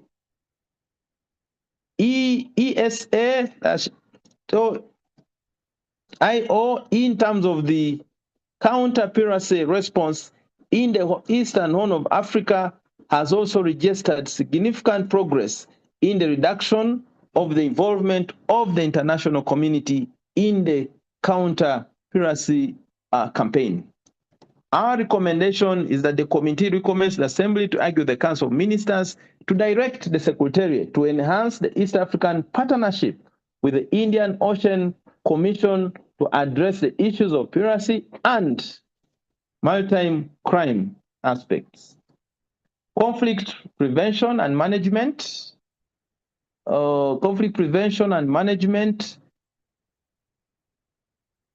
Through the support of African Union Peace Facility, the region developed the CPMR framework to ensure that sustainable peace and harmony and coexistence.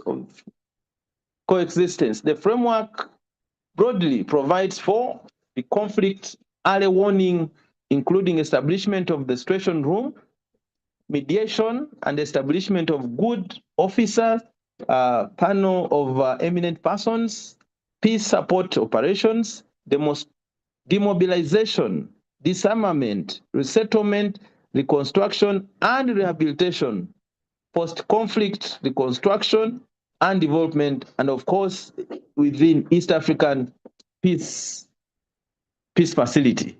Those are there, and we go to our recommendation in the committee. One of the key recommendations, although the peace and stability is critical to the integration agenda, the department is understaffed and underfunded. The Political Federation Department is the only department in the entire EAC structure without directorate. It has only 2 staff members, making the implementation of the core function of the department difficult. The peace and security programs are mainly funded by the development partners, and this makes it vulnerable in case of withdrawal of funding. The implementation of the protocol has been left to individual partner states instead of EAC developing the centralized mechanism to ensure harmonization. The community should constantly promote the issue of special envoys to enhance the cooperative and prevention of approaches to conflict management. There is also need to support the mediation and support the EAC Secretariat in that aspect. The partner states provide adequate funding to peace and security programs to ensure ownership of the sustainability. The long-awaited sustainable funding mechanism should be expedited. Right Honorable Speaker, the refugee management policy is in line with Article 124. The committee was informed that the Department of Peace and Security that has a policy has not been finalized. It is yet to receive the inputs from the United Republic of Tanzania, and it continues to undertake international consultation. There is need to argue the URT to expedite the internal processes and give her clear position on the policy. Observation: delayed finalization of the refugee policy makes coordination of the refugee management in the region very problematic. Our committee recommendation provide for funding to finalize the development of the refugee policy and implementation. The Secretary General should organize a goodwill mission to the Ministry of International Affairs at Dodoma and argue the URT finalize its internal processes and give her clear position on the policy. And eventually, of course, we may need to have a refugee bill so that we get a refugee act on the management of this aspect. So the protocol relating to establishment of peace and security, Right Honorable, it is there. The observation of the committee is that the collaboration between the East African Peace and Security Department and the AU Peace and Security Council seems to, and of course, it's not structured properly. The committee recommends the Assembly to argue the Council of Ministers, the Council, and then to request Secretariat to strengthen its collaboration with AUP Security and the Council to enhance the synergies and partnership. Cooperation with the United Nations, it is within there. The EAC granted observer. The EAC has been granted observer status at the UN in March 2023 and remains an active member of the global body. EAC is expected to furnish the UN with regular reports, briefs, and particularly to the UN Office on Disarmament Affairs, the UN Counterterrorism Directorate, and UN Security Council Resolution 1540. The committee recommends to the Assembly to argue the Council of Ministers to strengthen the EAC liaison office at the UN. The cooperation with international organizations, it is listed there, Right Honorable Speaker, because this is a report on foreign and security policies. So the regional centers for small arms, responsible for management of small arms and light weapons, the United Nations High Commission for Refugees, in charge of programming regarding the refugee management, International Criminal Policy Organization, and Interpol, responsible for international crimes. They, as listed, IGAD, ICG, Eala, which we visited as a committee, the International Conference on Great Lakes Region, Secretariat, in charge of peace and security. This is hosted in Bujumbura.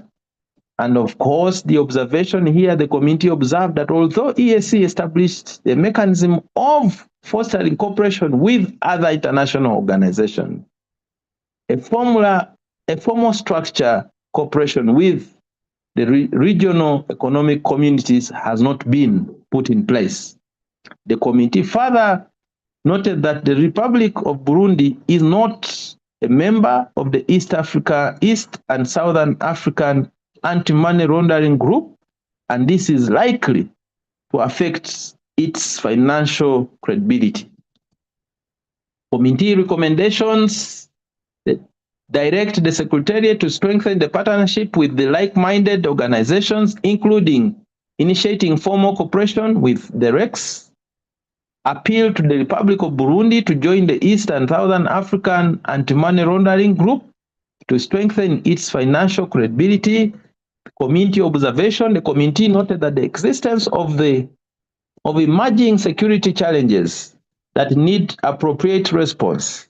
These include terrorism, human trafficking, and radicalization. Radicalization is a new sector and a new area that we must take care of. Cattle restoring, environmental crime, such as poaching, deforestation, illicit trafficking in minerals and natural resources. If no proactive and sustainable interventions are put in place, they are likely to escalate the security threats in East Africa and the ES security threats the EAC is currently facing, and many grow in terms of integration agenda. The committee recommends the Assembly to argue the Council of Ministers to come up with the measures that address the emerging security challenges. Honorable Speaker, we have the general observation, which is lack of Directorate of Peace and Security. It's very central there. I'm not going to go the details. I will list up there. The committee recommends the Assembly to argue the Council of Ministers to fast track the establishment of the Directorate to oversee the peace and security, which is a pillar, peace and security docket. Lack of sustainable funding mechanism to support the peace and security program at EAC. The committee observed that most of the strategic sectors in the integration process, peace and security ought to receive priority in funding from the partner states' contribution. The community should provide an adequate budget allocation peace and security programs. However, most of the programs are heavily dependent on donor funding, making them vulnerable and unsustainable in case of donor pullout. The community further observed that the matter of peace and security do not attract necessary attention and funding from the Council, yet peace and security are crucial to the integration process. The committee recommendations that the Council prioritize the development of sustainable funding mechanism to support the peace and security sector, argue the partner states to create peace funding to support the security foreign and the security foreign policy coordination program, increased smuggling and illicit menace in the region. The committee recommends to the Council of Ministers to undertake deliberate measures that will ensure effective disarmament and elimination of proliferation of small arms and light weapons in the region. The 4 is Diaspora Desk and Policy at EAC. The diaspora engagement continues to gain special attention in different countries and on the International Cooperation Forum. Most countries have established institutions, structures, and designed policies to leverage in the diaspora capital beyond remittance. Moreover, the globalization and advancement in the communication technology have greatly expanded the avenue for diaspora to remain inactive actively involved in the cultural, economic, social, and political life of the countries of origin. As a matter of fact, recognition of the diaspora contribution to financial development, the African Union is working to tap into the diaspora capital, including the financial and non-financial, for the economic, social, and political development of the continent. The 12th meeting of the EAC Sector Council acknowledged the need to develop the regional approach to mobilize the EAC E4SC diaspora to actively participate in the EAC integration process based on the progresses of the 4 pillars. Community observation noted that the policy is lacking and its absence is inhibiting to the efforts of the community from tapping resources from this very virgin sector. It recommends to the Council of Ministers to expedite the process of establishing the diaspora policy for the EAC. The absence of the EAC refugee management policy, the committee observed that the issue of funding, staffing, and lack of sense of urgency has contributed to the delayed prioritization of the refugee management policy.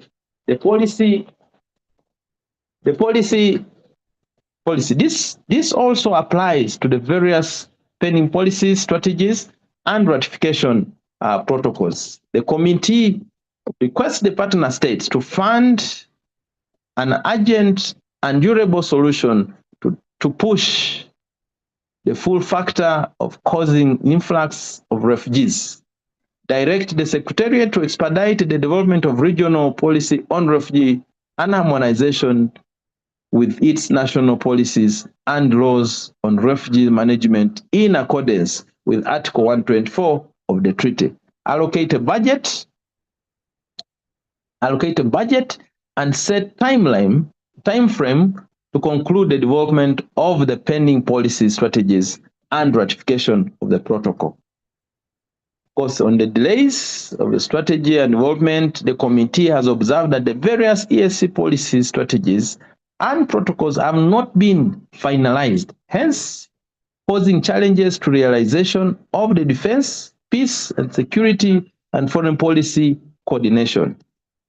Committee recommends the Assembly to urge the Council of Ministers to mobilize funding and needful staffing to conclude the pending policy strategies and protocols, and the timeline and comprehensive reporting on common foreign security. The committee notes that in analyzing the provision of Article 59 of the treaty, cognitive while directed the treaty is progress of annual report.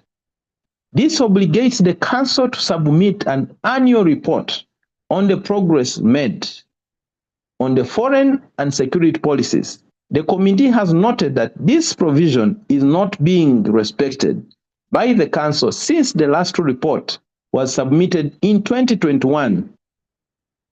The committee reports to the Assembly that the non-compliance of this provision of the treaty.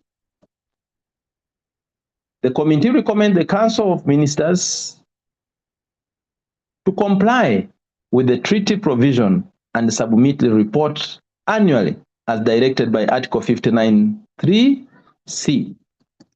Right, Honorable Speaker, we have the general observations here. The committee further recommends to the Assembly to urge the Council of Ministers to report to the Assembly the status of the ratification and implementation of the various protocols, including those related to peace and security. This is going to be very important, so we get to know the status. recommend the Assembly to urge the Council of Ministers to prepare a comprehensive report on its foreign security policies, and it should provide a detailed implementation matrix showing achievements, challenges faced, and further prospects, and any other information that will enhance the oversight functions of the Assembly. In conclusion, Right Honorable Speaker, the Committee on Regional Affairs and Conflict Resolution held a meeting in Kampala in November 2024 and undertook scrutiny of the Council report on the progresses in the development of common foreign and security policies. In the process of scrutinizing this report, the committee observed that the community has developed a number of policies, strategies, and mechanisms to govern the collaboration of cooperation between the partner states in global areas of foreign coordination. Some of these policies, strategies, and mechanisms have been operationalized. The report focuses mainly on the development of policy strategies and mechanisms. As a way forward, the committee needs to show the political will in fast-tracking the development and implementation of the foreign and security policies. The committee appeals to the Assembly, Right Honorable Speaker, to adopt this report. Right Honorable Speaker, in acknowledgement, the committee wishes to acknowledge the Right Honorable Speaker, the Office of the Clerk, the staff, the EAC Secretariat, for the excellent interaction during the examination of this report. It is, however, my pleasure as a chairperson to state that in future, more time is required to discuss. Procedure, please. Procedure. Submit. Right Honorable Speaker, I beg to submit. Procedure, Mr. Speaker, procedure. Yes, Honorable Makame. Thank you, Mr. Speaker. I wanted to move a procedural information that the chairperson of the Regional Affairs and Conflict Resolution submitted, that it is only the Republic of Kenya and the Republic of Rwanda that has diaspora policies. I'd like to clarify that the United Republic of Tanzania has the diaspora matter embedded in the foreign policy, and I've shared this foreign policy of the United Republic of Tanzania. It is on from page 41. It addresses issues of diasporas, but also I've shared the policy of Zanzibar, which with relation to diaspora, and I'll also share the law of diaspora from Zanzibar. So to just capture that information in the report so that the members are informed that there are some issues that cover diaspora. Thank you. Thank you. Thank you for your contribution, Honorable Makame. Let's give the floor to the chair to conclude. You have concluded. Right Honorable Speaker, I beg to submit. I beg to move. Thank you. Honorable members, the motion on the floor is that the report of the Committee on Regional Affairs and Conflict Resolution on implementation of EAC security and foreign policies be adopted. Debate is open.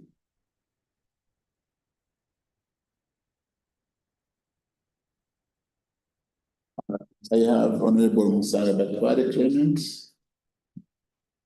I have Honorable Mary Mugenyi.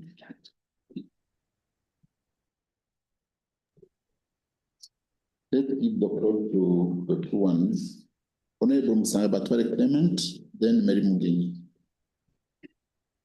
Thank you, Right Honorable Speaker, for granting me the opportunity to contribute to the discussion on the report of the Committee on Regional Affairs and Conflict Resolution on the progress made by the EAC on its common foreign and security policies. Right Honorable Speaker, first and foremost, I wish to extend my sincere appreciation to Honorable Dr. Siranda Blacks, my friend and chairperson of the Committee on Regional Affairs, and to all honorable members of the committee for the commendable work done in preparing this comprehensive report. I would like to express my gratitude to you, honorable members, for your dedication and commitment at the work. Right, Honorable Speaker, I fully support the report. It is well articulated and it provides valuable insights into the achievements, challenges, and propose the way forward concerning the implementation of EAC's common foreign and security policies. Thank you. While acknowledging the challenges highlighted in the report, I would like also to take a moment to comment on a key success story worth emphasizing that partner states continue to organize the biennial EAC military games and the cultural events on the rotational basis. These events are crucial in promoting solidarity among the EAC armed forces and in creating a platform for engagement with EAC citizens in advancing peace through sports and culture. Right, Honorable Speaker, I humbly support this report. Just for your information, during the 100 days of commemoration of genocide committed against the Tutsi in Rwanda, military medical staff from EAC joined Rwanda security forces and they provided health services to thousands of beneficiaries across the country. Just a reminder, right, Honorable Speaker, honorable members, there is a time allocated to the report's presentation as a decision of the Assembly and depending on the committee. Right, Honorable Speaker, honorable members, I humbly submit and reaffirm my strong support for this report. Thank you. Thank you, Honorable Clement. Now we'll give Dr. Honorable Mugenyi, then Honorable Gatpan, then Honorable Kennedy. Kennedy Kalonzo. Thank you, Mr. Speaker. Mr. Speaker, from the onset, I wish to declare myself as a member of the Committee on Regional Affairs and Conflict Resolution. Therefore, I'll be contributing to my own report. Some of the views I have already presented to the committee. But since Eala allows that, I'll go ahead briefly to present on an issue of interest to the EAC citizens working for EAC organs and institutions of the community in their own countries. If you look on page 9, relating to the progress made by the community on the protocol of immunities and privileges. Among its provisions is the privileges and immunities of persons employed in services of the community by partner states. We noted that the protocol was ratified by all partner states and is under implementation. However, its implementation lacks harmonization. For example, relating to according our staff, the status of being a diplomat and having certain immunities in their own partner states varies. We then discovered that the main reason is that this protocol contravenes the Vienna Convention 1946. And I have just Googled to see what it actually says, where a person cannot be a diplomat fully in their own country. You are only given limited immunities and privileges.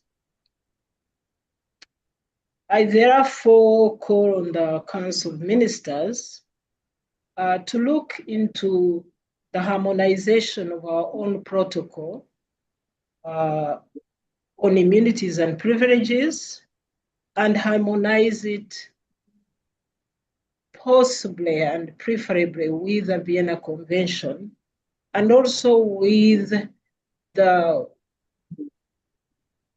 different laws of our own countries so that it does not matter where you are working, you are given the same status and privilege. Whether you are a Kenyan working in Kenya for EAC or in Tanzania, as many of our citizens, Tanzanian citizens work for EAC, you should get the same privilege as someone working in Uganda or Rwanda or in Burundi and so on. This is an area indeed that is due for revision and needs to be looked up into because there are good reasons why this is not applied across the board. I thank you, Mr. Speaker, and submit. Thank you, Honorable Mary. Right, Honorable Speaker. Yes, Honorable Ndangiza. I am Right, online Honorable. also. Right, Honorable Speaker, can you hear me? Yes, I can. At the outset, Right, Honorable Speaker, I'd like to thank the Committee on Regional Affairs and Conflict Resolution.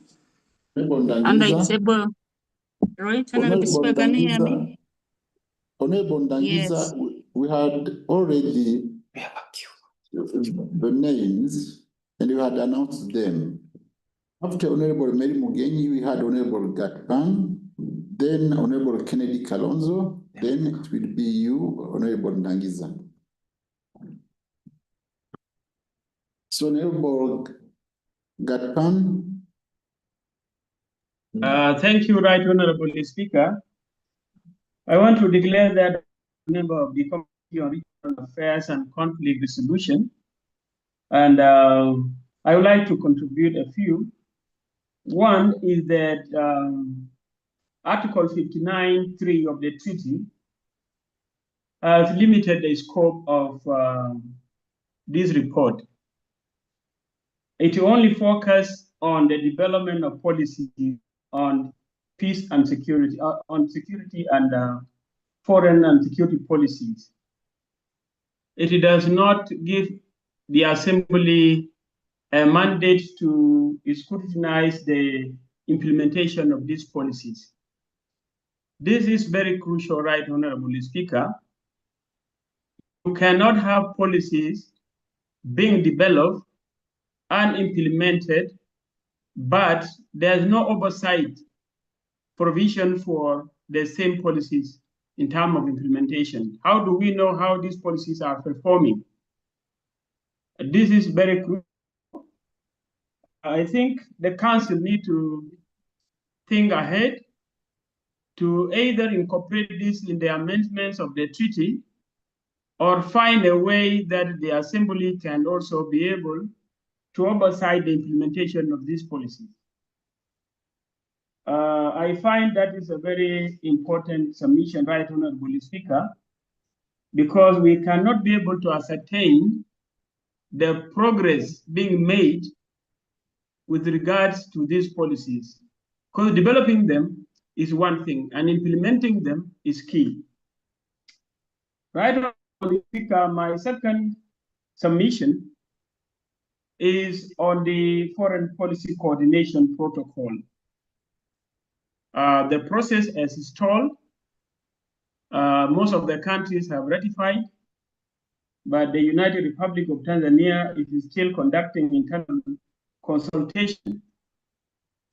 We have the Council, and we also, as members of the Regional Affairs and Conflict Resolution, and by extension all the members of the Assembly, work in collaboration with our colleagues from the United Republic of Tanzania in our parliament to explore means of trying to get to the bottom of this so that the United Republic of Tanzania can be able to ratify this protocol. It is important in the current world affairs we need to move and act as a region. Minus foreign policy coordination, our engagement with on trade, on security, on climate, all these are our negotiation strengths and bargaining is dependent on how united we are in trying to achieve our objective in foreign policy. So without this foreign policy coordination protocol being operationalized, we are going to continue to bargain and negotiate as independent nations, not as East African community. So this is a challenge to us as a community. If we have to move together, then in terms of foreign policy coordination, then we urge the Council of Ministers to consult with the colleagues from the United Republic of Tanzania to see to it that this matter is resolved and this protocol is ratified. Right, Honorable Speaker, I beg to submit. Thank you, and I support the report. Thank you, Honorable Gideon. The next is Honorable Kennedy Kalonzo, the Honorable Dangiza, the Honorable Tazana. Thank you, Honorable Speaker. I trust I'm audible. On the onset, I want to thank the committee for a wonderful report on a very crucial matter that is often overlooked. I want to emphasize, Right Honorable Speaker, that I support the report, but I would seek the indulgence of the House so that as we focus on these common foreign policy issues, that we should also include in our pursuit a common space policy. I recall very fondly that one of our summit chairs once mentioned that we as a community do not have a presence in space, or for that matter in the moon, and it is a matter that we need to be able to participate in. However, our challenge being that no one partner state can finance this individually, I would want to urge the Council, with the concurrence of the committee, that as they look at this common foreign policy and defense policies, they also include in that a common East Africa space and aviation policy that will not only take care of the space aspect, but also what the African Union is trying to do with regards to the Africa Free Continental Airspace Protocol. With those few remarks, Right Honorable Speaker, I want to register my support for the committee and congratulate them on a report well done and timely, and we look forward to more common reports of that nature. I submit, Right Honorable Speaker. Thank you, Honorable Kennedy Kalonzo. The next is Honorable Dangiza.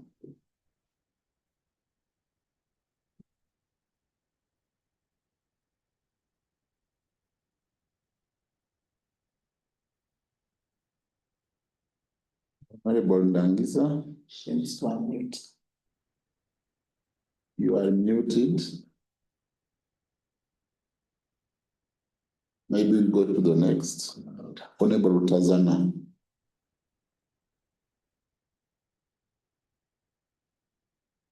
Thank you, Right Honorable Speaker, for the opportunity.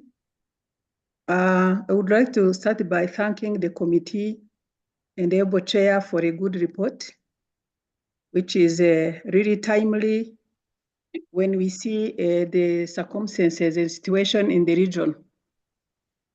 Right Honorable Speaker, it is my observation that some of the issues highlighted in this significant report necessitate proper oversight and a face-to-face discussion with the partner states that has not yet adhered to various protocols concerning foreign and security policies. Right Honorable Speaker, without compliance and complete ratification of these protocols by all partner states, the community will continue to face issues that could be prevented if all partner states are together and have ratified and are compliant to those protocols.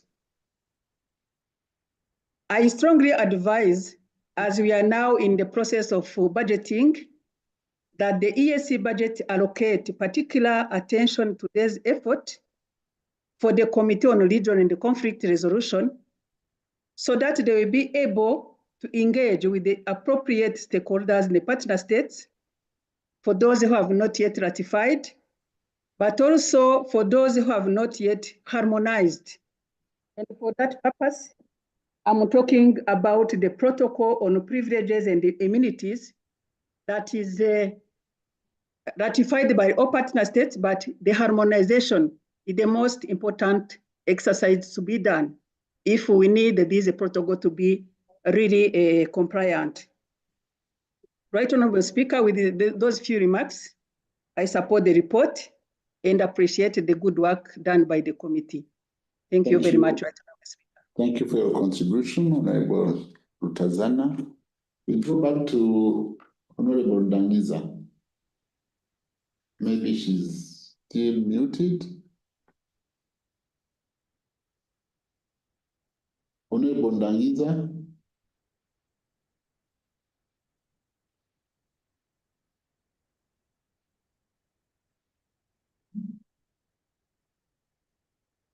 Is she still muted? Sorry? Honorable Speaker. Yes, you are there. You have the floor.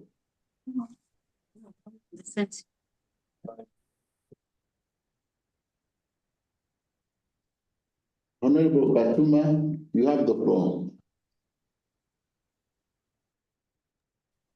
Right Honorable Speaker, can you hear me? Yes, I can. Okay, thank you. I'd like to start by thanking the Committee on Regional Affairs and Conflict Resolution under its able leadership of Honorable Dr. Siranda for a brilliant report. When I looked at the report, as someone who has served under Regional Affairs and Conflict Resolution some times back, I realized that some of the challenges that impede the effective attainment of both realization of the policy on peace and foreign policy coordination are still the same. In particular, the delays in the ratification of protocols, notably the protocol on foreign policy coordination,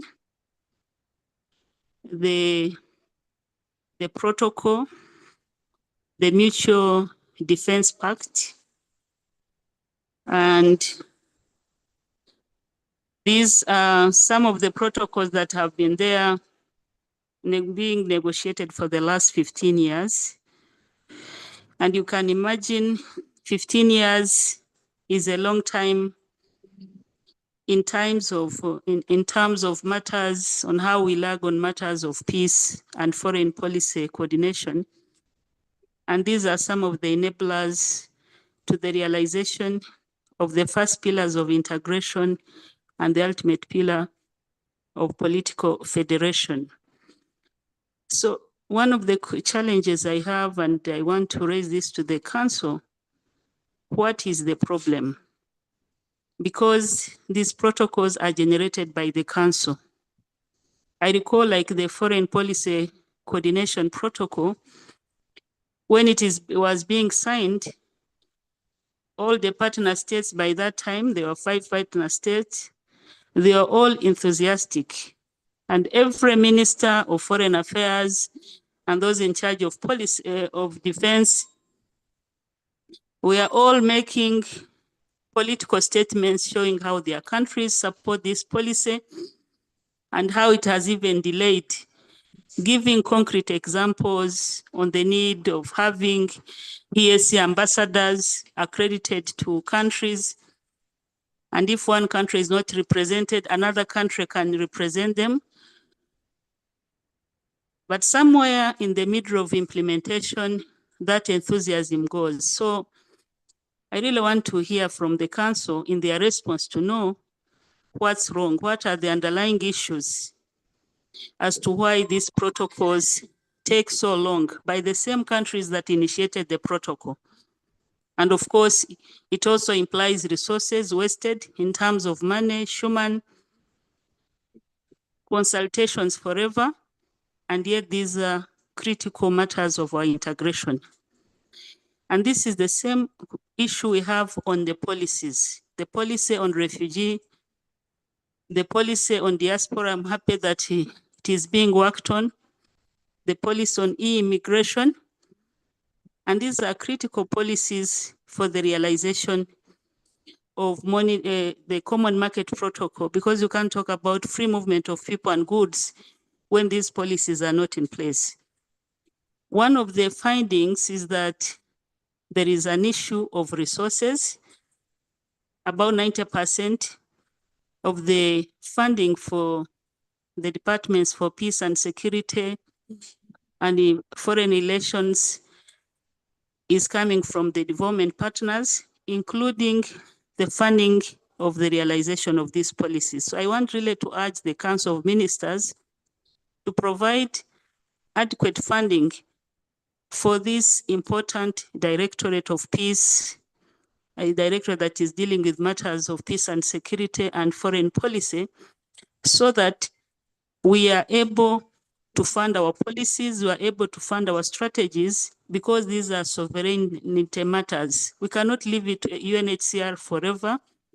So there should be a sense of urgency. So the issue of funding is critical, and we need to see enough money from the partner states allocated to both peace and security and foreign policy coordination.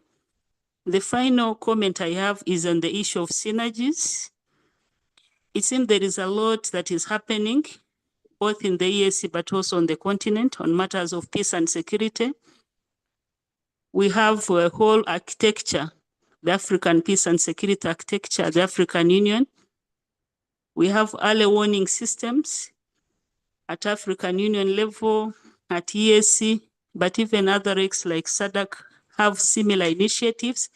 So I really want to urge EAC through the Secretary General, but also the Council, to ensure that we develop synergies with the REX and also the African Union on these critical matters, so that they can benchmark from each other's experience rather than reinventing the wheels, but also be able to share information.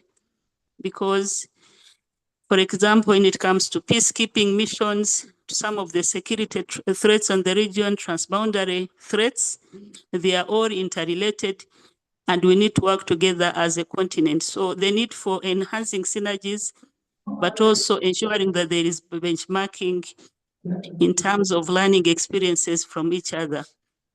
With those remarks, Right Honorable Speaker, I support the report and also thank the committee once again. Thank you. Thank you, Honorable Ndangiza. You will be the last member to contribute. Now I give the floor to the Chair of the Council of Ministers or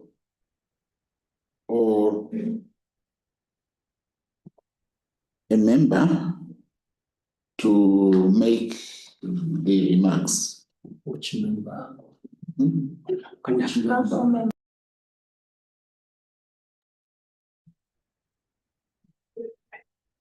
Honorable Chair. Yes,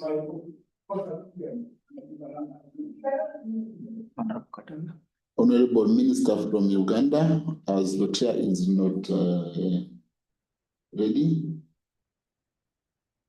you have the floor. She's right on mute.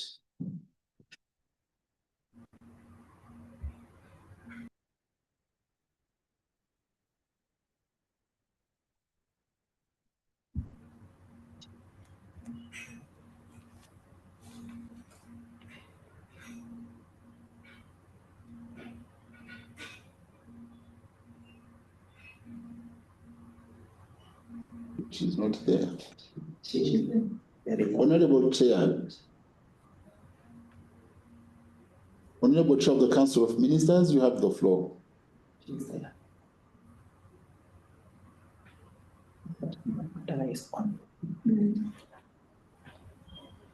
I want to speak. Honorable Minister. You indicate that I want to speak.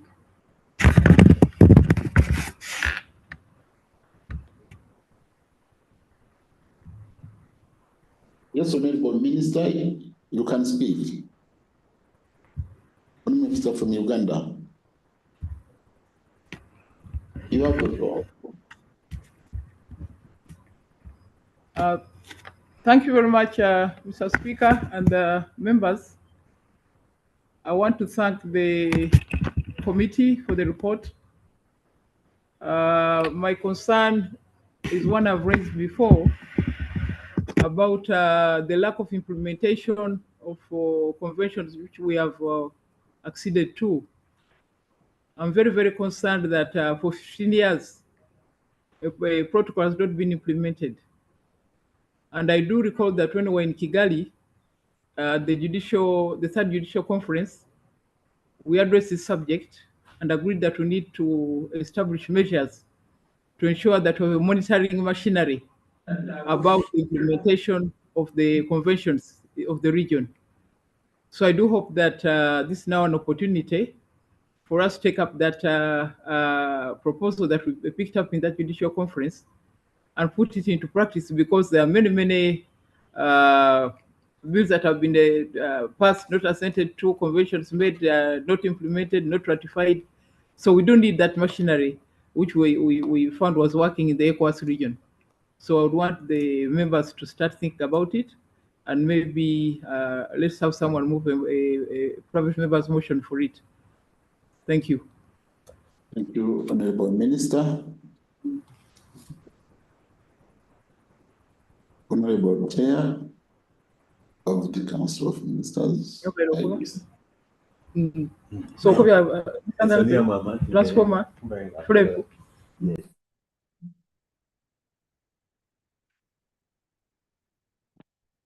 is she still requesting the floor?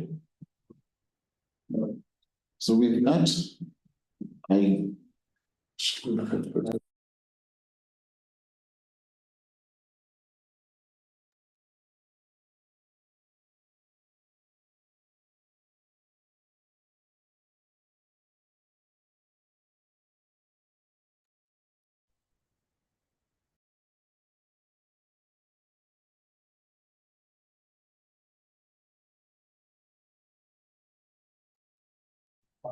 honorable members, I am informed that the chair of the Council of Ministers requested to respond to give her remarks on this report and the one on accounts on a Thursday afternoon, meaning that I will not give the floor to the chair of the committee now. He will be back on Thursday after the chair of the Council of Ministers will have given her remarks. That's fine, because we need to capture all our input and appreciate them in the report. Yes. So, honorable members, before I adjourn, we have on Thursday morning from 9 to 11, we will have a commission meeting. And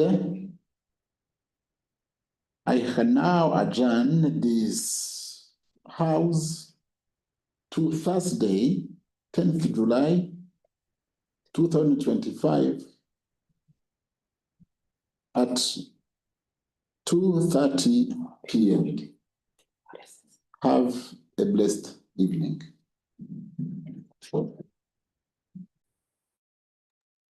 Aye. Honorable Speaker. Thank you very very much. Aye. Thank you, Speaker. Thank you, Parada. Speaker. Yes, Randa. Ayes have it.